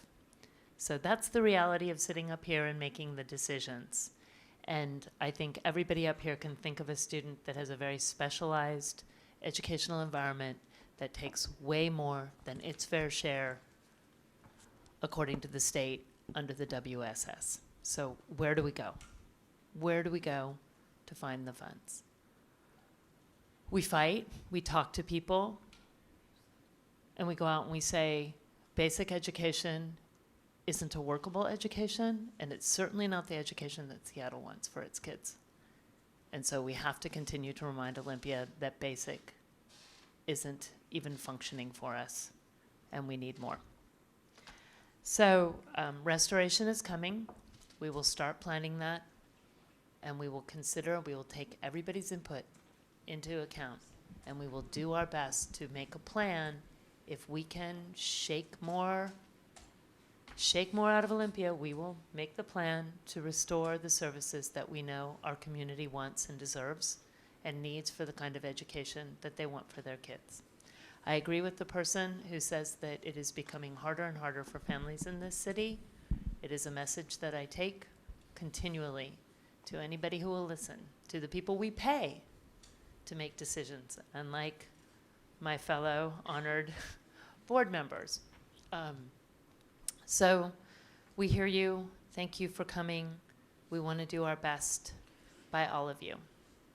So my meetings are Tuesday mornings, every Tuesday morning generally at Zoka from 8 to 9:30. That's the Zoka right north of the University Village in Northeast Seattle, my district.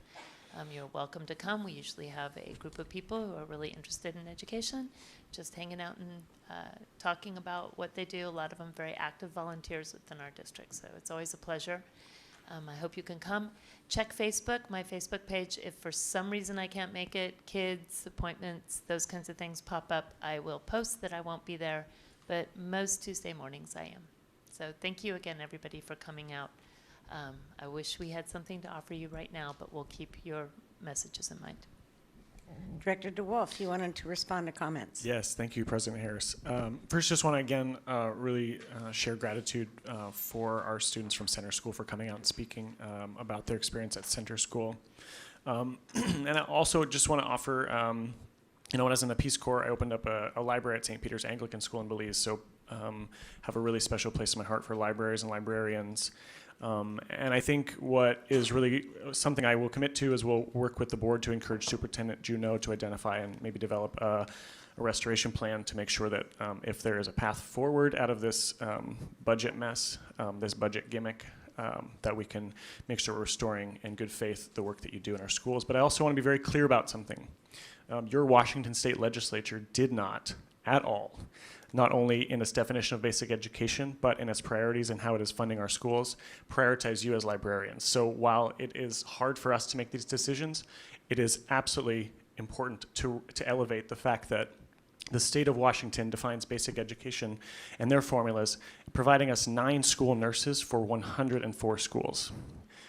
We foot the bill for the other 50 or so school nurses, for example, and I want you to know that that is our commitment to making sure that we're providing all of those resources at all of our schools, and we still fall short.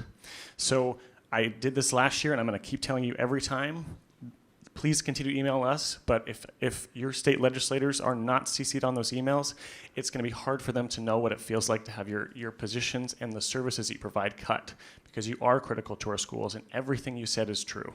I appreciate you speaking truth to our system, but your Washington State legislature did not prioritize you and the work that you do in our schools because they did not provide funding or create a library line in the definition of basic education. So please reach out. Senator Saldana, Representative Pettigrew, Representative Tomiko Santos, Representative Macri, Senator Peterson, Speaker Frank Chop, Representative Paulette, Representative Fitzgibbon, Representative Cody, State Senator Nguyen, but also there are actually now a lot more state senators and representatives who come from the schools. So these are the types of voices that we need, and they need your concerns and issues raised to them too. So please continue elevating the needs to us, but please CC your state legislators, because at the end of the day, they define what basic education is, and they did not prioritize you. So I'm sorry, and I know that we have to make a lot of tough decisions, and I really, at the end of the day, am so grateful for the services you provide, not only for the school community, but for our students, and even more so for the families. Thank you. Director Pinkham, comments? Katsiaya, I too want to just thank the support we're seeing here for the librarians, and it is tough when we have to make cuts, and where do we make those cuts? And as we're working on this budget, and provide us that feedback so that we can see definitely the values of this community and where we as a board hopefully can get there and provide the best resources for our students, because again, that's who we're here to serve. Make sure our students are well educated and get the services that they need. And the equity issue, definitely, yes, I know that's when one school can afford to pick up that gap and then the other schools can't. How do we close those gaps? How do we make sure that all of our students are going to get all the resources they need?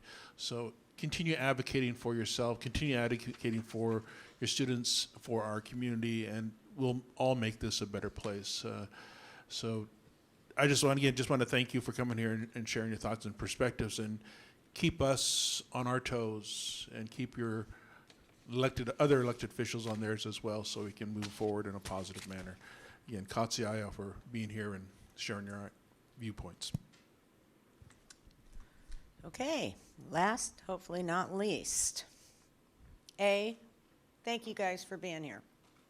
Thank you for your emails, even though they are painful to read. My 97-year-old aunt was a career high school librarian, and I don't want to tell her that I have to take this vote. Absolutely do not want to tell her, because she's my hero, and libraries provided the safe spaces for me as a youngster and made a huge difference in my life. But our hands are tied here. We don't have any more nickels in the couch cushions. And frankly, we're pretty mad as hell up here right along with you. And we have a Democratic state majority in Olympia.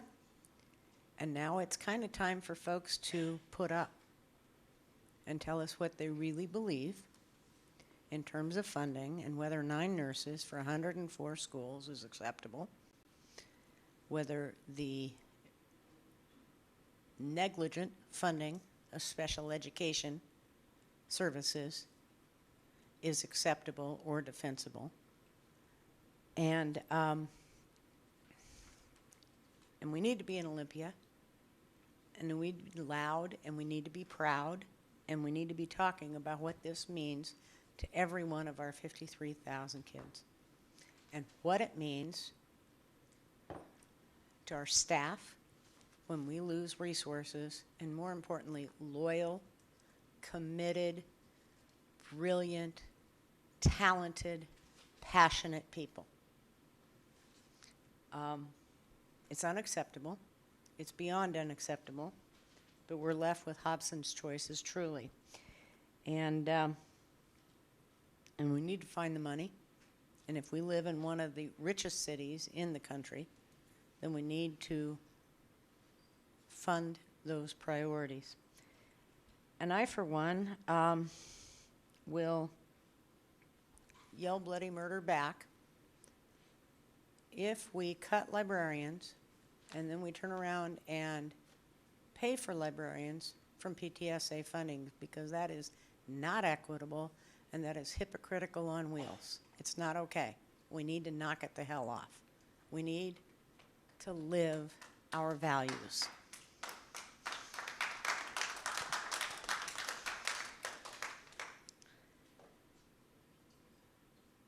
McCleary is fake news. It was fake news. It is fake news. It needs to be called what it is, fake news. And we need to fight back on places like the Seattle Times that are suggesting we're breaking the law by asking for levy funds and then don't have the class to print our response. If we are a one newspaper town, how is that acceptable? How is that democracy? That is not acceptable. Mad as heck, at best.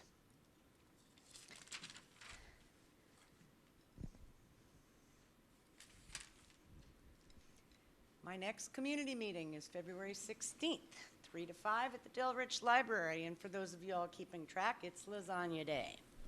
And it's good and it's worthy. The next meeting after that is March 16th, 3 to 5 at the High Point Library. That's another 1 in a 3 chance of getting lasagna. We had a community meeting on Saturday, and we had staff from Seattle Public Schools, from Madison and Denny, working with us on alcohol and drug abuse issues. And we have commitments from staff at Madison and Denny to help us put together a District 6 volunteer, no money required symposia in West Seattle. And it was rich, it was robust, and it was terrific. And it was extraordinarily uncomfortable to have to admit that we don't have any solutions to our bus issues. It was extraordinarily uncomfortable to have to admit that we got rid of most of our alcohol counselors years and years ago, and we have never backfilled. Yet we are losing children by the week. And a huge thanks and a huge sadness goes out to the Chief Sealth International High School community, who recent graduate with siblings at the school we lost to suicide last week. And that school has banded together to support, which is what our staff does just about every week, and it breaks my heart. And we're not doing our job, folks.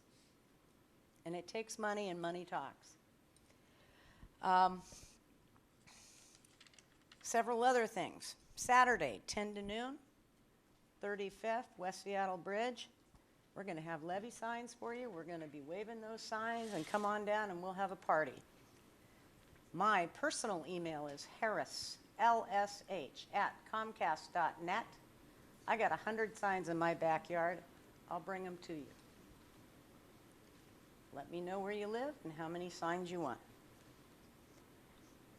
Eden, tomorrow you're going to the Seattle Families Education Preschool Partnership Work Sessions. Yes. It is my sincere hope that you will talk about whether or not any charter school funds will be used for FEP, and ask why that is not a political decision as opposed to a legal decision. And if we've been reading the newspapers in the last 2 weeks with respect to the Los Angeles Unified School District and the charter school overlay and their recent strike, I would suggest to you it's very timely. Second, I hope that you will push back with respect to the holdback of the funds until we meet metrics for testing of preschoolers. Thank you to staff for the alternative fare on Saturday at Asa Mercer. It was rockin', it was wonderful, it was nice to be proud of our district for offering a continuum of different educational experiences. And real darn uncomfortable being keyholed by people like librarians and assistant principals who expect to be laid off. But more than happy to wander around, to meet with folks, to meet young people, to talk with parents. It makes what we do amazingly gratifying, awesome sauce work. You can reach out and touch it. You can feel the passion. We're trying hard. We need your help. And we appreciate you here, and it is an honor and a privilege to serve with the folks here. Thank you. We are moving into C, action items. 1, approval of the 2019-2020 school year calendar. This came before Executive Committee January 17th for approval.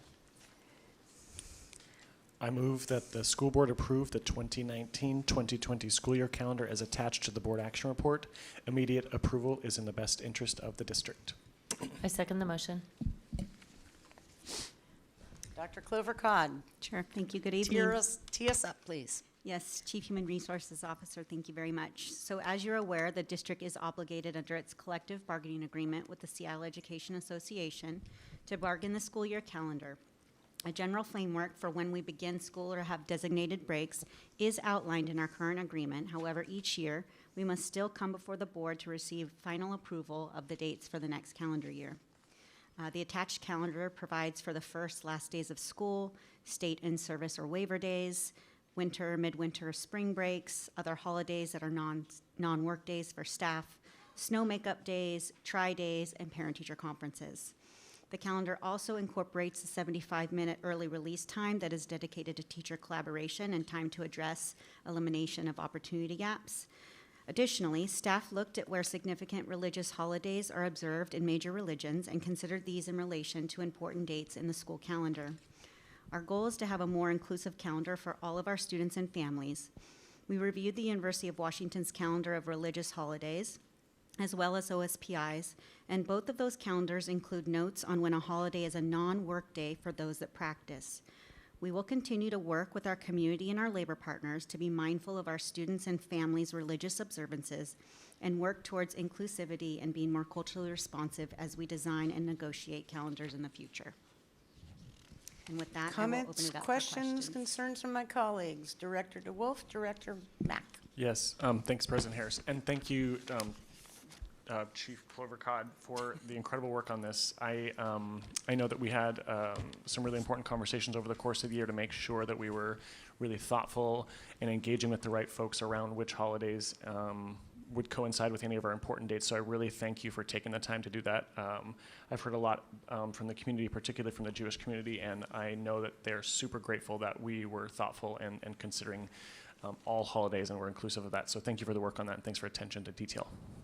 I want to thank staff. There are multiple people that were working on that from various departments, especially the early learning department and legal as well. So I just want to make sure staff gets credit for that. Thank you. Director DeMack. Director Mack. I like DeMack. I might adopt that. Excuse me. That was actually my question because I didn't see it in the bar. So stating it publicly here, and Director DeWolf calling out that he's actually heard about the work that has been done to cross-reference the dates and check in with the communities, because we had so many issues last year with a number of things that were challenging. So I appreciate that work has been done. That was my question, so thank you for answering it before I asked it.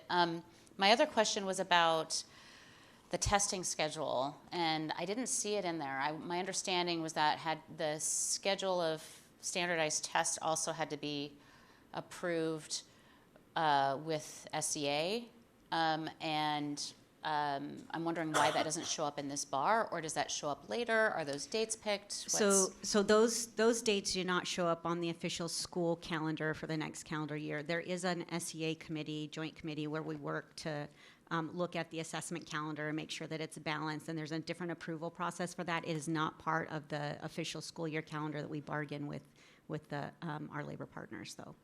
Do you recall the timing of when that comes through? I don't, because that comes out of the teaching and learning department. That isn't something that we're negotiating, so it's not really an HR labor function, but we can talk with our colleagues and find out and get back to you when that happens. Well, and I recall that last year, some of the issues with the testing schedules were that they fell on some religious holiday times as well. So I applaud you for the work that you've done, and just encourage that during that process we make sure we do that cross-referencing as well. Chief Jesse, please come to the podium. Yeah, hi, Chief Wyatt Jesse, Student Support Services. I just want to quickly just give you a little timeline. It is joint, so we do go back and forth. It usually happens really quite late in the school year, and as late as June is when we sometimes get that assessment calendar out. So we try for May, but when we hammer down some of the details, it doesn't happen until then. So it's right towards, again, the school year, end of the school year. And we see Dr. Kinoshita coming to the, this is like choreography, I like it. Thank you. Please. Kyle Kinoshita, Executive Director, Curriculum Assessment Instruction. Just to let you know that we've been in conversation with OSPI, which is going to, promises anyway, to provide some guidance in terms of accommodating things like religious events. So we're awaiting that because they issue around this time of year booklet called Directions for Administration that provides guidance on this. We're also researching in a variety of districts what they have done to help accommodate different kinds of religious events during that testing window. And we are going to survey our principals to see what they have observed in their school in that regard. And we hope to putting that all together to provide some guidance, especially during the SBAC window. Thank you very much. Other comments, questions, concerns? Director Pinkham. Just as far as, again, public comment noted about the accessibility, and reading the document, it says that when we can't do it in these limited circumstances, the district will provide equally effective alternate access. Can you provide examples? Yeah, so what I think typically happens is we provide the name of a person who can be called. I think in this instance, the cover sheet says Stan Damas, our Director of Labor Relations. In an instance, it could be myself. And we often will walk somebody through the contents of whatever's on that document verbally. There may be other ways that we could provide alternate access, but we want to make sure that people have the information that's on the page. So the calendar is graphically displayed here, which is really difficult to provide a graphic display in an ADA accessible manner. So we usually walk people through verbally of the important dates and the timelines. So then could we possibly, for this case, then make sure we add hours of the day? Because if someone calls after hours or tries to contact you after hours and stands in there, someone else is there, that they know when they can get such access.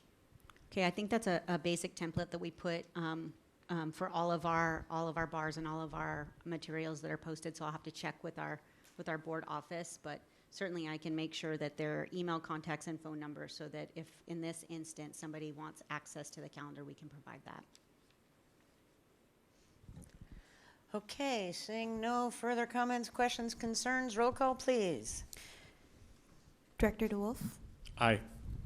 Director Geary? Aye. Director Mack? Aye. Director Patu? Aye. Director Pinkham?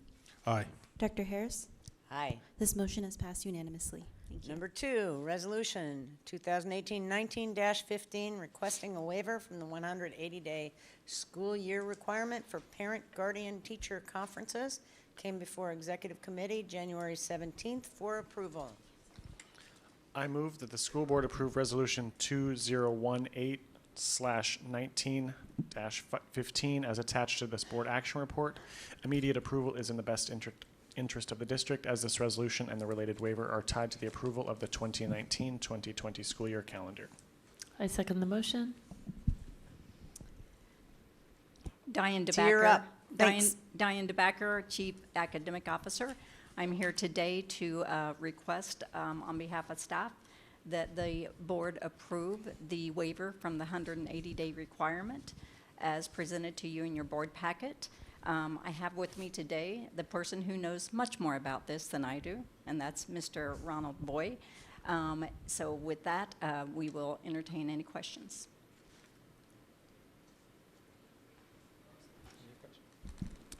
Want to tee us up, please, Mr. Boyd? This resolution is part of the process that's required by law in order to, thank you, apply for the waiver from the State Board of Education. The resolution states the board's support of us taking 3 days for parent-teacher conferences. Historically, the district has found that this is the best way to minimize disruptions to classes and families, as opposed to the alternative, which is to take a number 7 days or more of early releases from school.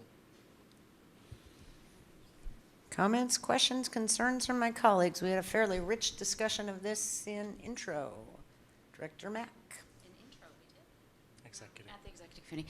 Yeah, I'm sorry. I wasn't at the executive committee, and I think this is intro and action. So I'm just a little confused. What is the state requirement for the parent-teacher conferences? 5 days? We can take up to 5 days. We are asking for 3 days for elementary and 1 day for middle and high. Also, K-8 as well would be the 3 days. So they require 5 days, but we're trying to get a waiver, so we only do 3. No, they allow up to 5 days. We are only asking for 3 so that we can maintain our instructional hours, which is always required. We always have to have the appropriate number of instructional hours, and the state says 180 days. However, we can apply for a waiver of that 180 days so long as we're using them to do the parent-teacher conferences, which we're doing here. Does that make sense? And we've been doing this in the past? Yes. This is practice we've been doing for quite a while? It's been going on for about a decade. Okay, thank you. Other questions, comments, concerns from my colleagues? Seeing none, roll call, please. Director Geary? Aye. Director DeWolf? Aye. Director Mack? Aye. Director Pinkham? Aye. Director Patu? Aye. Director Harris? Aye. This motion has passed unanimously. Thank you. Okay, this is number 3, that has an amendment teed up as well. Approval of the 2019-20 Transportation Service Standards came before OPS December 6th, 4. Consideration. Motion, please. I move that the school board approve the recommended transportation service standards attached to the board action report for the 2019-2020 school year and authorize the superintendent to implement the standards with minor modifications as necessary. I second the motion. Okay. Questions, comments, concerns? And then we will move to the amendment. Yes. Director Mack. So I had a couple questions around, number one, Bagley Elementary will be moving to a temporary site this year, and many of the schools that do that when they move over to the temporary site change their bell schedule. I understand that there's been a request to check into the consideration of doing that, but the analysis hasn't quite been done yet. So I'm wondering if that is appropriate for that school. If we approve this tonight, what's the remedy for making that change? So Stephen Nielsen, Deputy Superintendent, good evening. The question has to do with Bagley moving into a temporary location because of construction. They are currently on the same bell schedule as they have now next year. We received a request from the principal very recently. I saw it yesterday. And the question was whether or not they could change their bell schedule to a different time. That would require a couple of things to happen. And it was a question from the principal. I do not know if they have done any community engagement or whether or not this body as a whole, the parents, et cetera, are interested in that. So that would have to take place. So clearly, in order to make that happen, we couldn't act on that tonight. There's also another piece of that puzzle, which is if you change the bell schedule of one school, it usually has a ripple effect over 2 runs and services in other schools. We don't know what that would be either, so we'd have to do an analysis on that. So the answer is, in order to introduce that change today would be too early, most likely because of added costs, but we don't know that for sure, possibly. And it would require some engagement. So the alternative, and I provided this answer to the principal this afternoon, would be to A, find out how serious the question is, and then if so, whether or not we would find out what the cost would be if we were to make a change, and then you would be able to amend the service standards at a later date. There's only one other risk involved with that, and that is we have to plan for a lot of other things with the service standards, and whether that would affect attendance boundaries and all, you just simply do not know. So it's unfortunate that the question wasn't brought out a month ago, and nevertheless we are where we are. Director Mack, follow-up?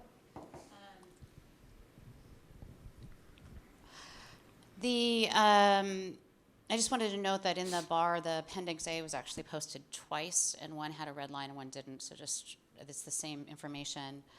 And I also was looking over this as it ties to our student assignment plan and the costs and the complexities of our operations. I know that since we've moved from the new student moved to the new student assignment plan in 2009, and we've been transitioning. In the beginning, we had a lot of grandfathering because that old plan had busing all over the city, and people were not going to their closest school. And we had a lot of grandfathering for students to be at their schools. And so over time, we've actually had some reduction in bus service in the transition, but we've also changed to the 3 tiers and all of that. And so I know that there's a task force spinning up to look at transportation efficiencies and so forth, and I'm curious to know whether or not that task force is going to focus on doing a little bit of study of what really has been more efficient and the impacts of our student assignment plan. So have we reduced the number of routes in terms of our student assignment plan, or have we added? How do those things intersect? And I'm hoping that that's a question that would be raised with the task force and the work that's going to go forward. Well, it's certainly a good question. I don't know the answer to it. I think the bigger question is, how do we deal with transportation in the future? It's clearly not working for us now. We're not able to fulfill all of our routes, and that is a worry. And I don't believe it's going to get better anytime soon, just based on traffic and the Seattle density that we have in adding difficulties of transporting students across the city. So I cannot speak for the task force on their work agenda. I will certainly ask that that would be added and looking at alternative ways. I also know that Superintendent Juneau has some very creative ideas on breaking through the transportation barriers. We are, as I will try to quote you as best I can, we are trying to solve rural transportation problems with yellow buses in a city that simply doesn't allow us to do that any longer. So we'll add that to the work. It's a good idea.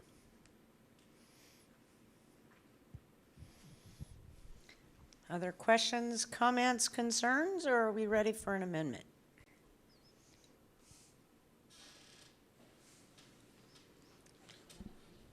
Have at it. I move that the bar for 2019-2020 transportation service standards shall be amended to add the following language in Appendix A as item number 4 under other exceptions. Quote, Catherine Blaine K through 8 and Lawton Elementary students that are enrolled during the 2019-2020 school year through grandfathering assignments that reside in the Magnolia Elementary attendance area and outside of their respective walk zones will receive district-provided transportation until the 2022-2023 school year. And item number 9 under transportation outside of basic eligibility, quote, Catherine Blaine students in grades in grades 6 through 8 that reside in the Magnolia Elementary or Lawton Elementary attendance areas will be provided Orca cards if they reside more than 1 mile from the school, as an exception to normal attendance area elementary / attendance area K through 8 schools, end quote. Do we have a second? I'll second. Motion. Please tee it up. Let's give a little background. Let's give a little about the changes. Let's give about the collaboration of staff, yourself, and others, and what caused you to do this crazy? What caused me to spend the last couple days working on building this out.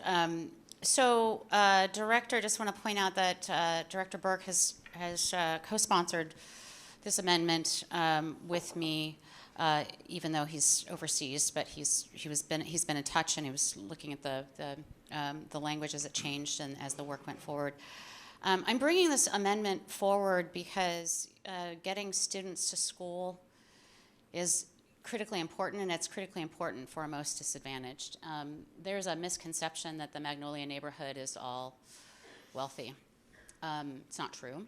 And in the boundary changes, Catherine Blaine is, from a percentage perspective, going to become more white than the other schools.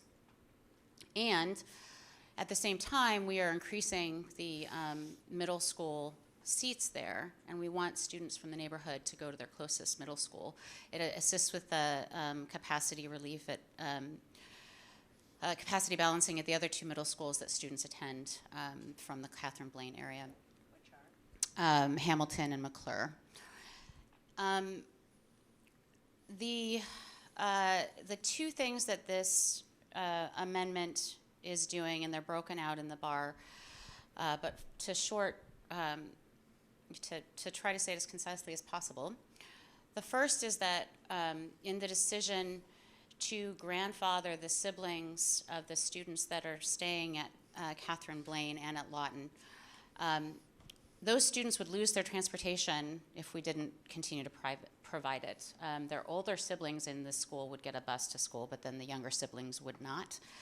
For the last couple of years and during the original transition, grandfathering of transportation for students when they get a change and due to a boundary change has been something that is provided somewhat equitably, at least for the last couple of years. And the students that need the transportation most are the ones that are the furthest away, and most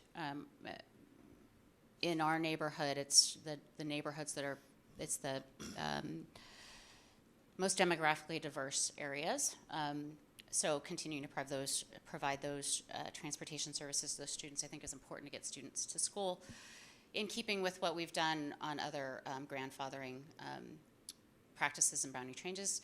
The second thing is that as we have intentionally increased the size of the middle school seats, the 6-8 portion of Catherine Blaine, but not provided a increased boundary for that, it's going to rely on students selecting it. They're going to have to option into it. And students would be less likely to option into the school that they can't get transportation to than the one that they can. They can, if they stay with the other schools, they actually get bused all the way across the city. But if they stay closer to home and they get an Orca card, they take a Metro bus and get to school in the closer neighborhood. So those are the 2 pieces and why I'm putting this forward. It's an equity question. It's a capacity balancing question. We've intentionally created those seats at Blaine to assist with the overcrowding in our buildings, and there's a lot of other information in the bar, but that's the general thing. Questions, comments, concerns from our colleagues? Seeing none, move up. Excuse me, Director DeWolf, Yeah. Go ahead, please. I was just going to ask particularly about the fiscal note. How did we come to that? Can you just talk a little bit about the background on the? Sure, yeah, I really appreciate staff working on that, the fiscal note and the pulling that information together. So it's a complicated system with transportation and with the changes of who's going to be leaving Blaine. So we have a substantial number of students that are going to be going to Magnolia. Therefore, there's a number of students and a number of unknown students that are no longer going to be on the 2 bus routes that are there. And then there's the grandfathered students. So the estimation that staff has provided is that there may not need to be another bus, but there may need to be. And in the event that it would need to be another bus, I think it's $68,000, am I right, for an additional bus? So that's for the grandfathered students. So it's a worst case scenario of $68,000. And then on the ORCA cards, the estimation of the cost of that is just directly estimating that the number of option seats that are going to be available is 70. Maybe half of those are going to qualify for the cards, and there's your number. So so we already in our transportation standards provide ORCA cards. We may provide ORCA cards to students that are 2 miles away. This actually just that closes the gap between the 1 and the 2 miles, which is geographically appropriate for the Magnolia neighborhood. And I also wanted to point out something that folks might not know about the transportation standards and what we do is that if there is a route and there's space available on that route, you can apply to get on that route. So that it would be another potential opportunity for students in the future. However, that's if there's a route and it's after the fact, and that's already in place. So does that help answer? Yes, I just had another follow-up, if that's okay too. I think particularly where I'm thinking about for this amendment is, I generally would want usually more time to think about this. Also to consider the costs, and I think given that we're doing some boundary changes in that area and there is a sunset on that date with the 22-2023 school year, I'm a little more comfortable with it, and just grappling with I guess the tension of continuing to prioritize certain areas of our district with dollars in this regard, and knowing that there are obviously other schools that are grappling with their own funding issues. So I'm just letting you know what I sit with. I see the logic that you've laid out, just that's the thing that I continue to grapple with is we're able to find resources for certain parts of our district, and while other parts of our district that often continue to be underserved are still underserved. So just where my brain is, but. No, and I actually really appreciate that. And so when I was crafting this, I took a look at the exceptions that exist in our transportation service standards. And there's a number of them that are set up in order to provide equity, and I'm happy that those decisions had been made before we sat here. But for point of reference, it's not just this neighborhood. I mean, for point of reference, the boundary changes and grandfathering has been done on the last few boundary changes, 4 or 5 of them. That's one thing that's consistent. And then additionally, Jane Addams has additional transportation service to the middle schools. Aki Karosi has additional service, ORCA cards. There's a list of 8. All middle school students actually get, so not even the 6 to 8 students that these are about don't get this because of the way it's worded, but all middle school students would get an ORCA card at 1.5 months. So there is actually already a bunch of exceptions in here that are appropriately focused on equity, and we can do more. But I feel really comfortable that these actually are aligned with both precedent and our focuses on equity.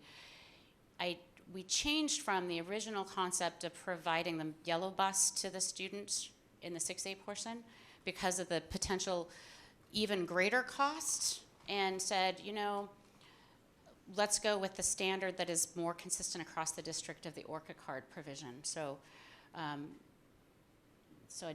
appreciate that. Thank you. No, and I guess and this is also for folks in the community, folks that are listening, folks, particularly librarians. I mean, these are the types of things that just to grapple with as we have folks in our audience who are describing the frustrations of having any parts of their already small budgets cut, that is the hard stuff to sit with. And so it's not necessarily I don't have an answer, but just to share with the community that this is that kind of sweet spot of tension around making some of these really difficult choices. So.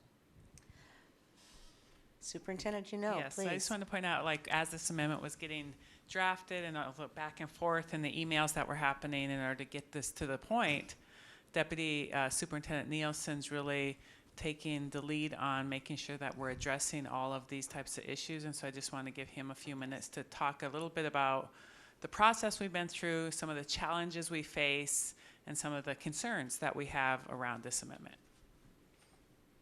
Thank you. So, as usual, there isn't an easy solution to a lot of things that you work with. One of the quotes from one of your predecessors is, "You don't get to make decisions, you make choices."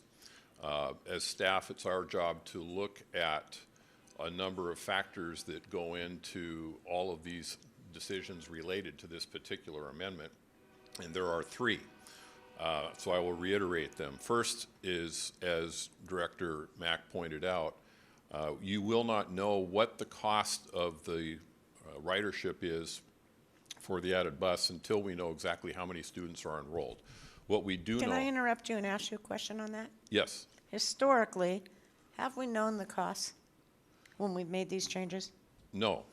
Okay, and I well appreciate that we're trying to be more disciplined about adding fiscal notes to our bars. And I really appreciate that, and I appreciate staff's backing up, breaking it out, answering our many, many questions. It's our job. But in the past, we have not broken it out. We have not attached fiscal notes. Is that right? That is correct on many things, and it almost always has a negative effect. And our budget is made up of 1 million different line items. That's an exaggeration, but many, thousands. And they all add up to a big number. And as we've noted earlier this evening, when we expend at little places and they add up to big numbers, then we have to make cuts later. So specific to this item, it is likely that we will, as Director Mack pointed out, have to add one more bus. It's a small bus. It'll cost $68,000. That will come from levy funds. We will not be able to get reimbursement from the state. This last year, we spent $2.1 million of levy funds to supplant our state funding for transportation. So you will be spending levy money to do this.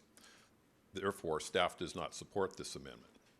The second piece of it is we're not able to meet all of our bus runs now.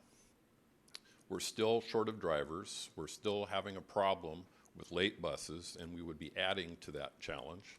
And staff does not think that makes sense. We're worried that you would be making a promise to people that we cannot keep. The third piece is equity. There is equity, as Director Mack pointed out. However, in the second piece of the amendment, excuse me, my computer just went to sleep. It notes that the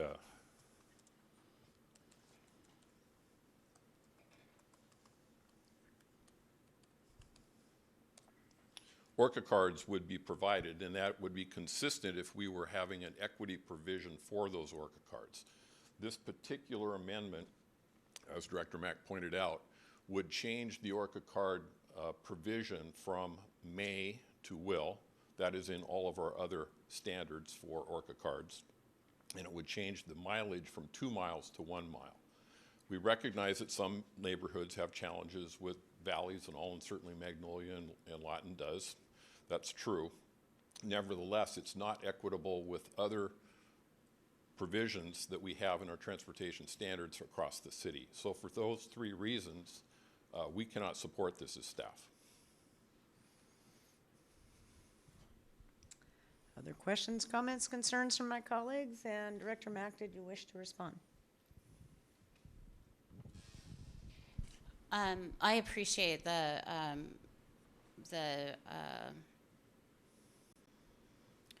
additional attention and focus on the work, and I have full respect for the points you've made. However, I disagree from the perspective of the overall system of transportation, whether or not we're actually going to be adding a bus, knowing how that's shifting over there, and the equitable access and importance of students getting to school.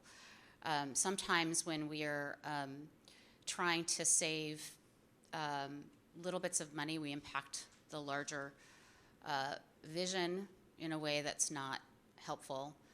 I think this amendment and providing transportation to students, especially those that need it, is the right thing to do for kids. And I have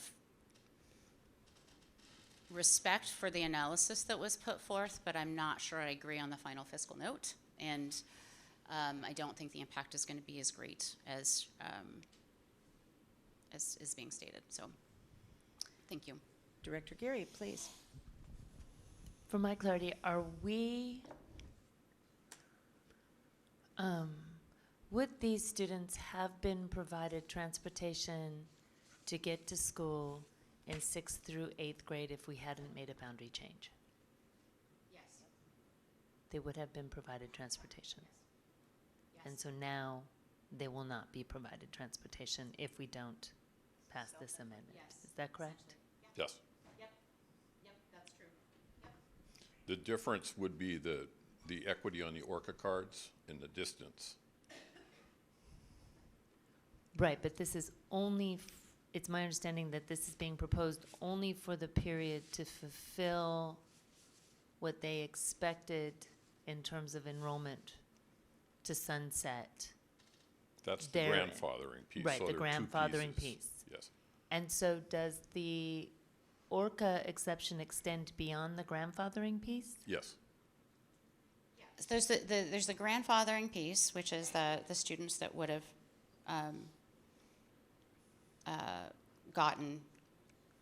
the students that have been grandfathered, like all the other cases that we've gone through. But the students, what's happened with the 6-8 portion is that the number of seats are increasing, but the boundary is getting smaller. So in order for students to select that school, they have to option in. And when they option in, they don't get transportation, but they're in the neighborhood.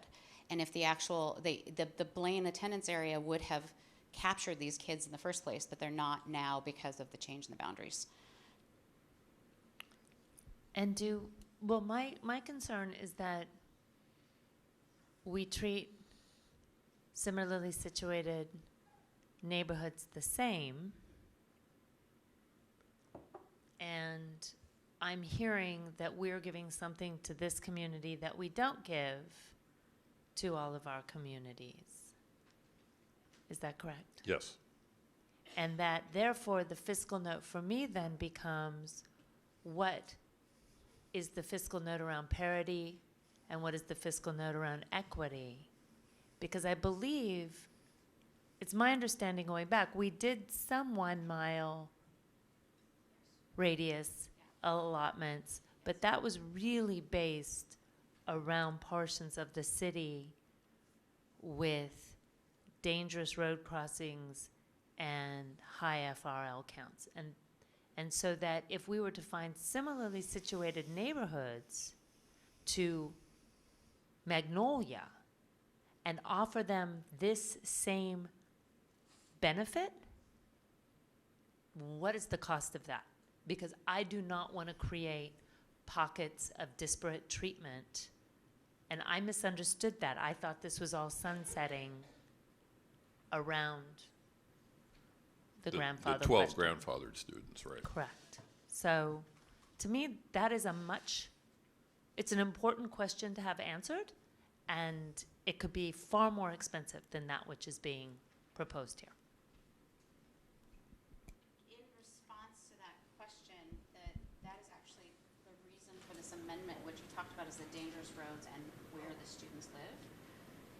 The perception that Magnolia as a neighborhood is by and large. Oh, sorry. The perception that the Magnolia neighborhood is all incredibly wealthy is actually one of the challenging perceptions around the neighborhood. We have low-income housing and multifamily housing and diversity, especially on the areas that are further away, and those are the students that will not have access to the transportation.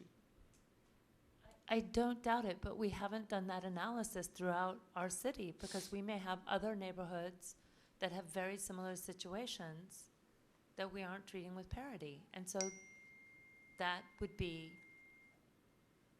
the true cost of it. And that analysis, from what I'm hearing, has not been done. And it is a different question than grandfathering for me. Director DeWolf. And, I guess my question is, if we took more time to think about this more deeply, does this need to be decided today, this type of amendment, in this particularly connected to our transportation service standards? Or is this something with, part of it for me is, I think getting to a little bit of Director Geary's thing is like, I just need to hear more, and particularly given what we're just discovering as we're sitting up here on the dais, that is there a sense of urgency that this needs to happen today? Or can we move forward with approval of the 2019-2020 transportation service standards and come back to this in a few months? You know what I mean?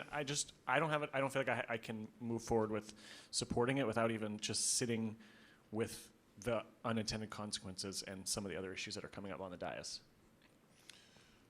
I will give you a partial answer. Director DeMack. Excuse me. Right. Twice tonight. I Right. apologize. Director Mack, did you wish to respond to that? It's your amendment. The demographic data that we pulled that was done in the boundaries shows that the attendance area for the Blaine is less diverse than the others. In talking with staff, the request was made to actually pull the data to compare the attendance area there for the students that would get busing versus the ones that would not. And we didn't end up getting that full data back, but from my understanding and that comparison of the data that was already provided, we already can show that there is a difference and that it is more students of color that we would be impacting without doing this. Yeah, and I hear that. And I think back to Director Geary's point is it makes sense to be able to acutely focus on it here and without having done a district-wide analysis around where those issues are also popping up elsewhere. It feels like it's in a silo, and I can't think about it in context to how every other boundary or school within their boundaries is also dealing with this. So, yeah, just... Excuse me, I was asked a question about the timing and whether this could be delayed, whether the amendment should be delayed or not compared to the service standards. Unfortunately, I have limited knowledge about timing on this, so I will tell you what I know. The student assignment plan and the transportation service standards go hand in hand, and they are necessary for planning for enrollment, and they are necessary for open enrollment and placement of students. Ms. Davies may be able to help me with that. What I do not know is how much time do we have before we impact enrollment in an inappropriate or difficult way for families. And I'm looking to see if any of my fellow staff members could help with the answer to that. I think Can you run that last sentence by me, because I didn't get that one at all. All right. How much time we have before we just, So we again? have to have President, go ahead. President Harris, if I could make I'd like to actually put Please. if I could suggest that we've got the motion on the table with have two things. I'd like to suggest pulling it as is off and pulling it into two separate motions.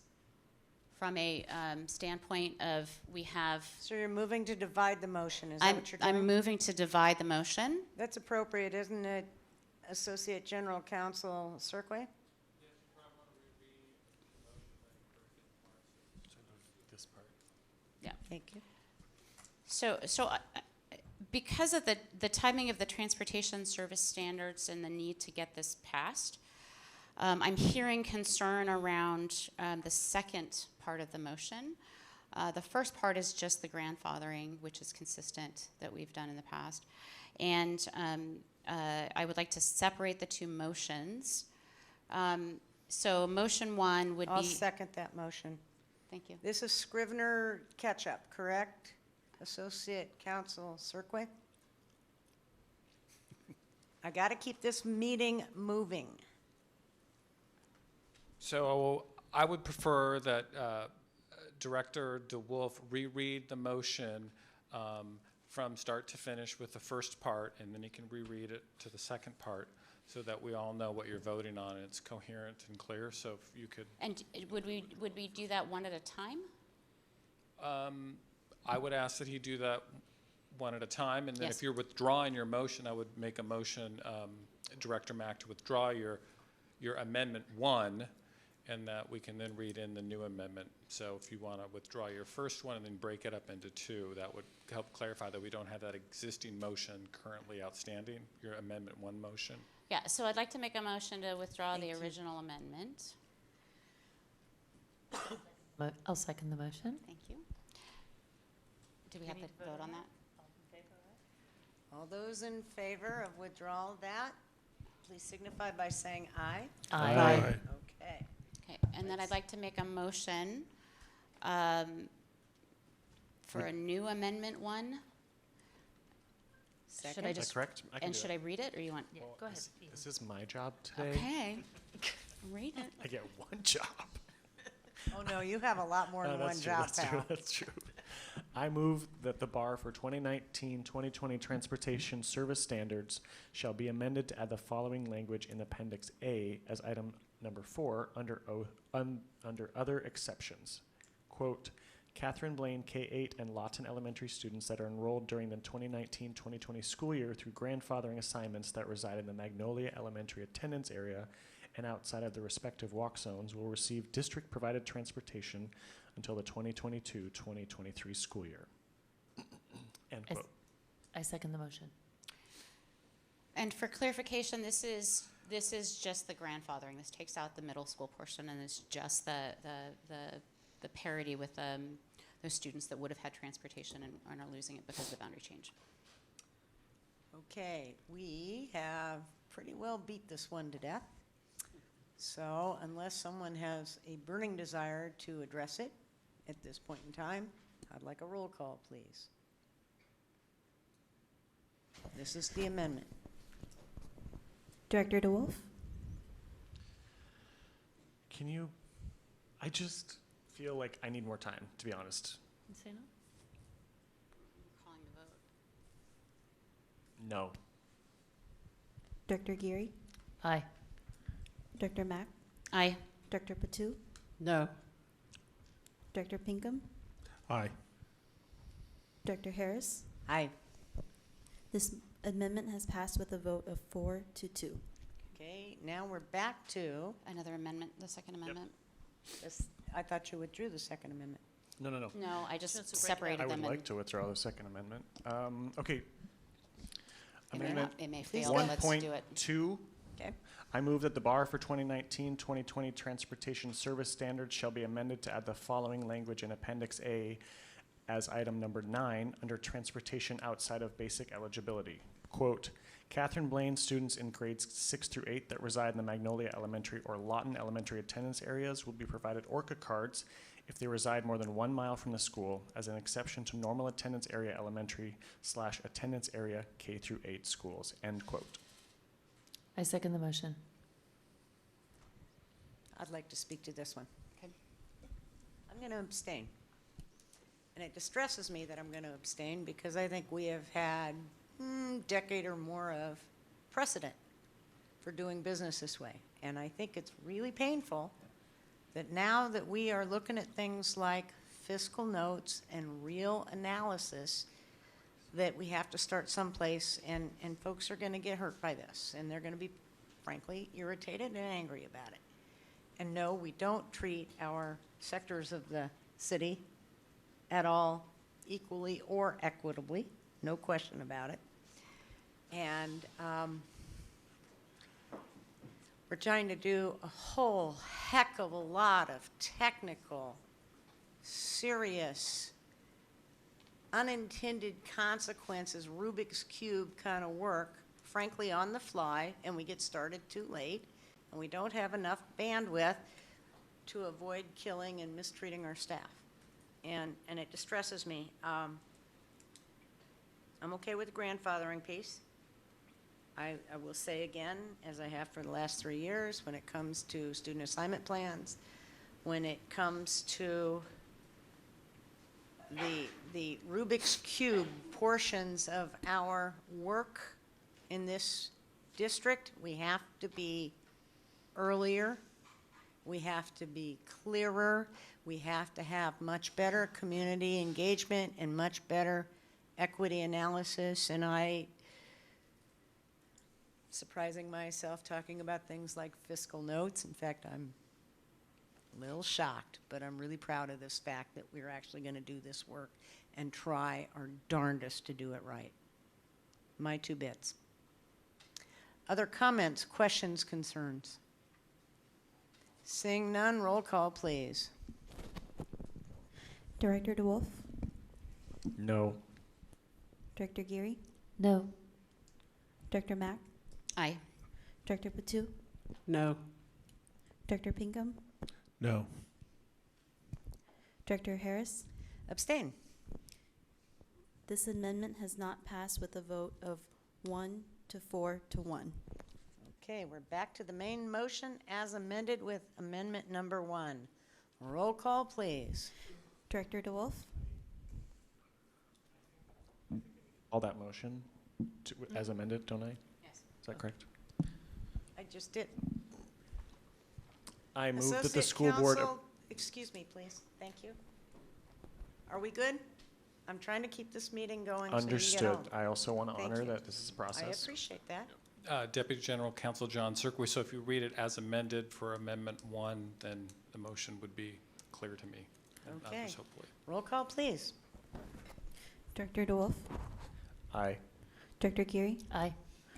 Director Mack, Director Patu, Abstain. Director Pinkham, Aye. Director Harris. Aye.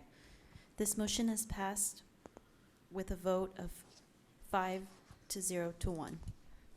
Okay, what is the will of the body? You want to take the break now before the student assignment transition plan? Or do you want to get through that before Let's we? get through it. Excuse me. I'm asking a question. Please give me your feedback. My feedback is I think we have a lot of people from Graham Hill here who are waiting for this next one, and I think it would be nice if we got through it so they could go home. Fair enough. I think Here we go. might. Number 4. Not the least bit offended, believe me. Number 4, approval of the student assignment transition plan for 2019-20. Came before Ops December 6th. 4. Consideration. Staff has requested the motion language be changed. I am reading that revised motion, which would allow for minor modifications to address Scrivener's errors in the document. So Is that on the website, guys? I'm not sure what to say here. No, that Can someone help me create a record here, please?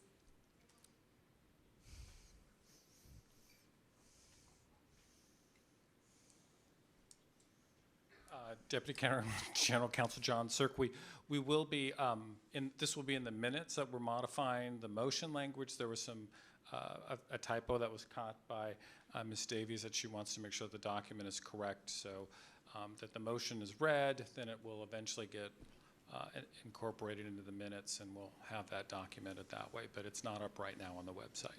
Thank you. Please, continue. I move that the board approve the student assignment transition plan as attached to the board action report with any minor additions, deletions, and modifications deemed necessary by the superintendent. I second the motion. Take it away. Good afternoon. My name is Ashley Davies, Director of Enrollment Planning. Did you want me to just start with the changes since last time, or did you want to say anything? I don't know if Director Let's Mack back it wanted out to. if we could, the changes since last time, and then you backfill? Does that work for you, Director Mack, or would you like to lead? It's I your was call. actually going to say that, you know, we had a It is pretty your hearty, call. yes, we had a hearty discussion on intro, and that there was a number of items that were raised here and had been discussed. It got delayed for 2 weeks in order to have those things worked through. And the one substantive change is, there's one of them, and there's not anything different than what was proposed on intro other than the one, correct? So there's one substantive change. There's also, we also had removal of Fred Hutchinson Cancer Research Center. That partnership no longer exists, and so we needed to remove that from the list of service schools. So it's actually not a change to anything that is happening within our district currently, but it was still listed in the service school, so we took that out. And then the more significant change was the language around special education. And so we can talk through that, and then I can also highlight for you what those small grammar errors were, so there's full transparency around what we are adjusting. So why don't we start with the special education language? So based off our conversation from introduction, there was conversation around the intent around the language. And the way the language was written, it was read with the intention such Wasn't that brought up a year ago? It wasn't just the introduction that this is a year outstanding and we didn't do the student assignment plan last year, so it got stuck for a year. Is that correct? Correct. Thank you. Yes, Important distinction, history. Correct. So last year, when we brought the student assignment transition plan up for introduction and then action, we did talk about this, and we ended up not approving the plan, so we were carrying over those changes into this one this year. So our conversation on the 9th was around the language assigned as it relates to students who are receiving special education services, who are, and the language in the plan was assigned to a school outside of their attendance area. And the intent around that was such that a student who is not able to be placed at a school, either their attendance area school or a school close to home. And after much discussion, conversation, finessing of language, we came up with the language that is now in the plan. And if it's okay, I'll just read that so people can hear it. So on page 5 of the student assignment plan, there's a bullet that says special education.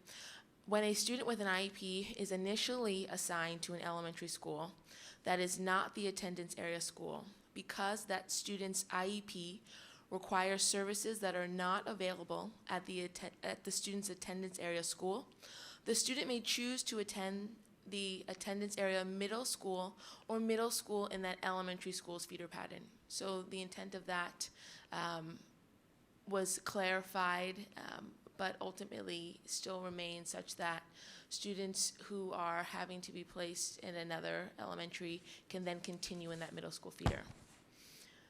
Under that, we've also added some additional clarification to address students who may have a choice assignment. So this language then says, students with an IEP who receive an assignment through the school choice process at an elementary school outside of their middle school feeder pattern will need to go through the school choice process to attend a middle school outside of their assigned middle school based on their address. In some instances, and then there was a typo, so we removed an extra word, it said of. So some students may require individual middle school assignments based on their needs as identified through the IEP team process.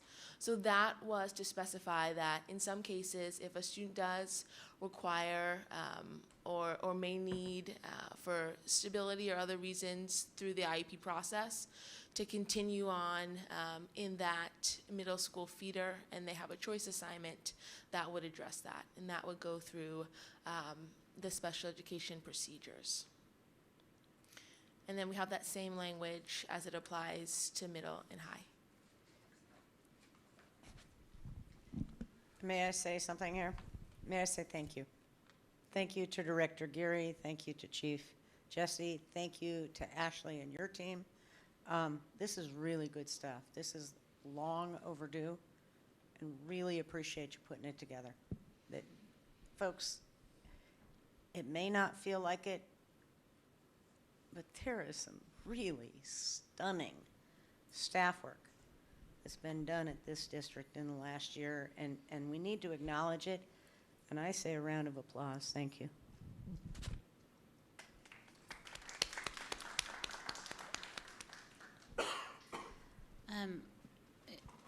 I would like to echo that statement around the process for working through the student assignment transition plan and our boundaries and all of that work that has gone on and will continue to go on. This year's experience in terms of how we've managed to work out the issues and resolve them and come to a plan that is solid and I think hopefully will be adopted here in just a few seconds. I'm proud and grateful, so I appreciate all of your work and all the staff for that, as well as the board directors for engaging fully on the details so that we can get through this. So thank you. Okay, unless anybody's pleased, Director Geary. I want to thank you both for working on this issue. For me, the importance was to get clarity. Well, we made concessions around this issue because I personally think that students with IEPs should have ample choices in terms of going with their peers. I understand that leaving language that is unclear is simply unfair to our families. And for them to think that they have that choice by the language and then to find out that we are interpreting it differently, which is what has happened since the student assignment transition plan wasn't passed last year. So that said, clarity to me is important because we don't want to create expectations that we're not meeting. That just puts people in conflict with us. So understanding that the choice made when they make it creates a set of circumstances in the long run that they're aware of and will live with, that is then truly a choice that's being made with knowledge.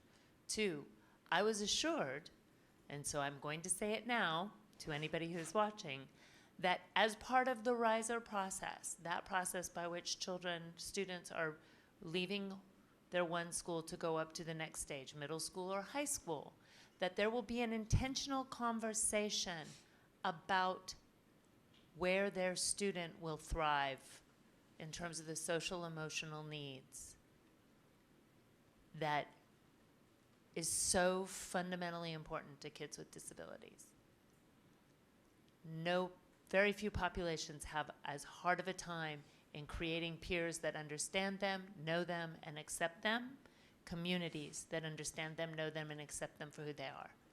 And I just want to make sure that the IEP teams are truly talking about that with their families and that the families know that they have the right to that conversation with regard to their students.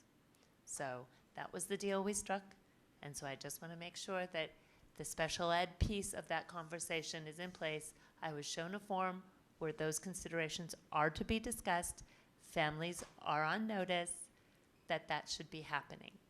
So thank you again So I have a for the point work. of inquiry then for Chief Jesse and for Superintendent Juneau to take off after Director Geary's point. Can you come to the dais, please, sir?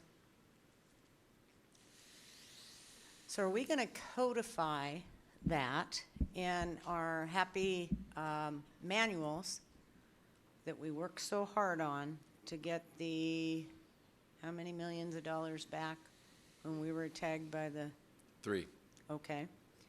And so Again, we move mountains. Yep. Are we going to codify that in our manuals and in our superintendent procedure? Yeah, so again, Wyatt Jesse, Chief of Student Support Services. And so we actually, as part of the improvement process, we're always looking to absolutely improve the language for our families and of course our students as they advocate for themselves and guide their own education. So there's a lot of complexity here, but we do have a separate form as part of, it's a supplemental form as part of that process for the riser process that we have that the case managers or special education teachers or our ESA staff like OT, occupational therapists, physical therapists, school psychs, or speech language pathologists also, as they guide through that IEP process, that they're making considerations, many considerations, not just social emotional learning, but we also have nursing needs for some of our students as just another example. And then also just even the transition program, so about what's on their IEP for transitioning and access as they think about post-secondary outcomes. This is an official form. It would be as a supplemental to our procedural guide that we have here in And can Seattle we Public incorporate Schools. it into the superintendent procedures as well? Well, Is there anything that prevents us from doing so? I want to lock this down. This is really great stuff to me. I want to lock it down. I believe we locked that down in this particular student assignment transition plan. That's what I believe we locked it down in. Thank you. Yep. Other burning comments, questions, concerns? Otherwise, we're going to the roll call. Roll call, please. Director DeWolf. I did want to address one other thing. There's no change, but there were questions about middle college. So Please. if there is still interest in discussing that, I would just want to clarify some of the questions that came up last time when we talked about it. So when we brought it to introduction, in the plan, in our board action report, we talk about a change in middle college service to offer ninth grade. Currently, it offers 10th through 12th, with the majority of the students being in 11th through 12th. And there has been a plan put together to offer ninth grade. And the clarification that I wanted to make based off of our conversation, that would be offered at 2 sites, University of Washington and Seattle U, with no additional staff. So the principal has already put together a plan such that the current staffing would be able to serve all students across the grades, again, with the current staff they have. And really the intent of that was to be able to have that option available for students earlier, and being able to do more work with our counselors in middle school to identify students who may need a smaller environment, such that they could be set up for success earlier. And even we've talked about the ability, if they start early, if they want to graduate from a traditional high school, they still have that opportunity if they're able to enter early, get back on track, and then we just open up the totality of options for those students. And not necessarily get back on track, but get on a track. Yes. Because we're not using deficit language anymore with respect to middle college, are we? Correct. Perfect. Thank you very Yes, much. thank you. Thanks for shouting out. Director Geary. Wait for the roll call. Roll call. Let's go. Just ready to go. Make this happen. Director Pinkham. You. You. You said it so quietly. Aye. Director Patu. Aye. Director Mack. Aye. Director Geary. Aye. Director DeWolf. Yes. Director Harris. Aye. This motion is passed unanimously. Thank you all. Okay, we are going to take a break until 7:52. Thank you.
Committee on January 17 for approval.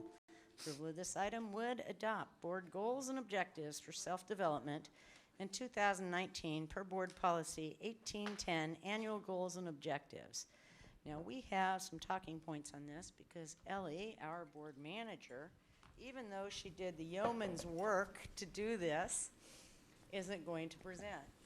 So Jill, you want to lead us off and I'll fill in, please? I would say it was the Yo Woman's work, but thank you, Ellie, for all your work on that. Okay. Touche.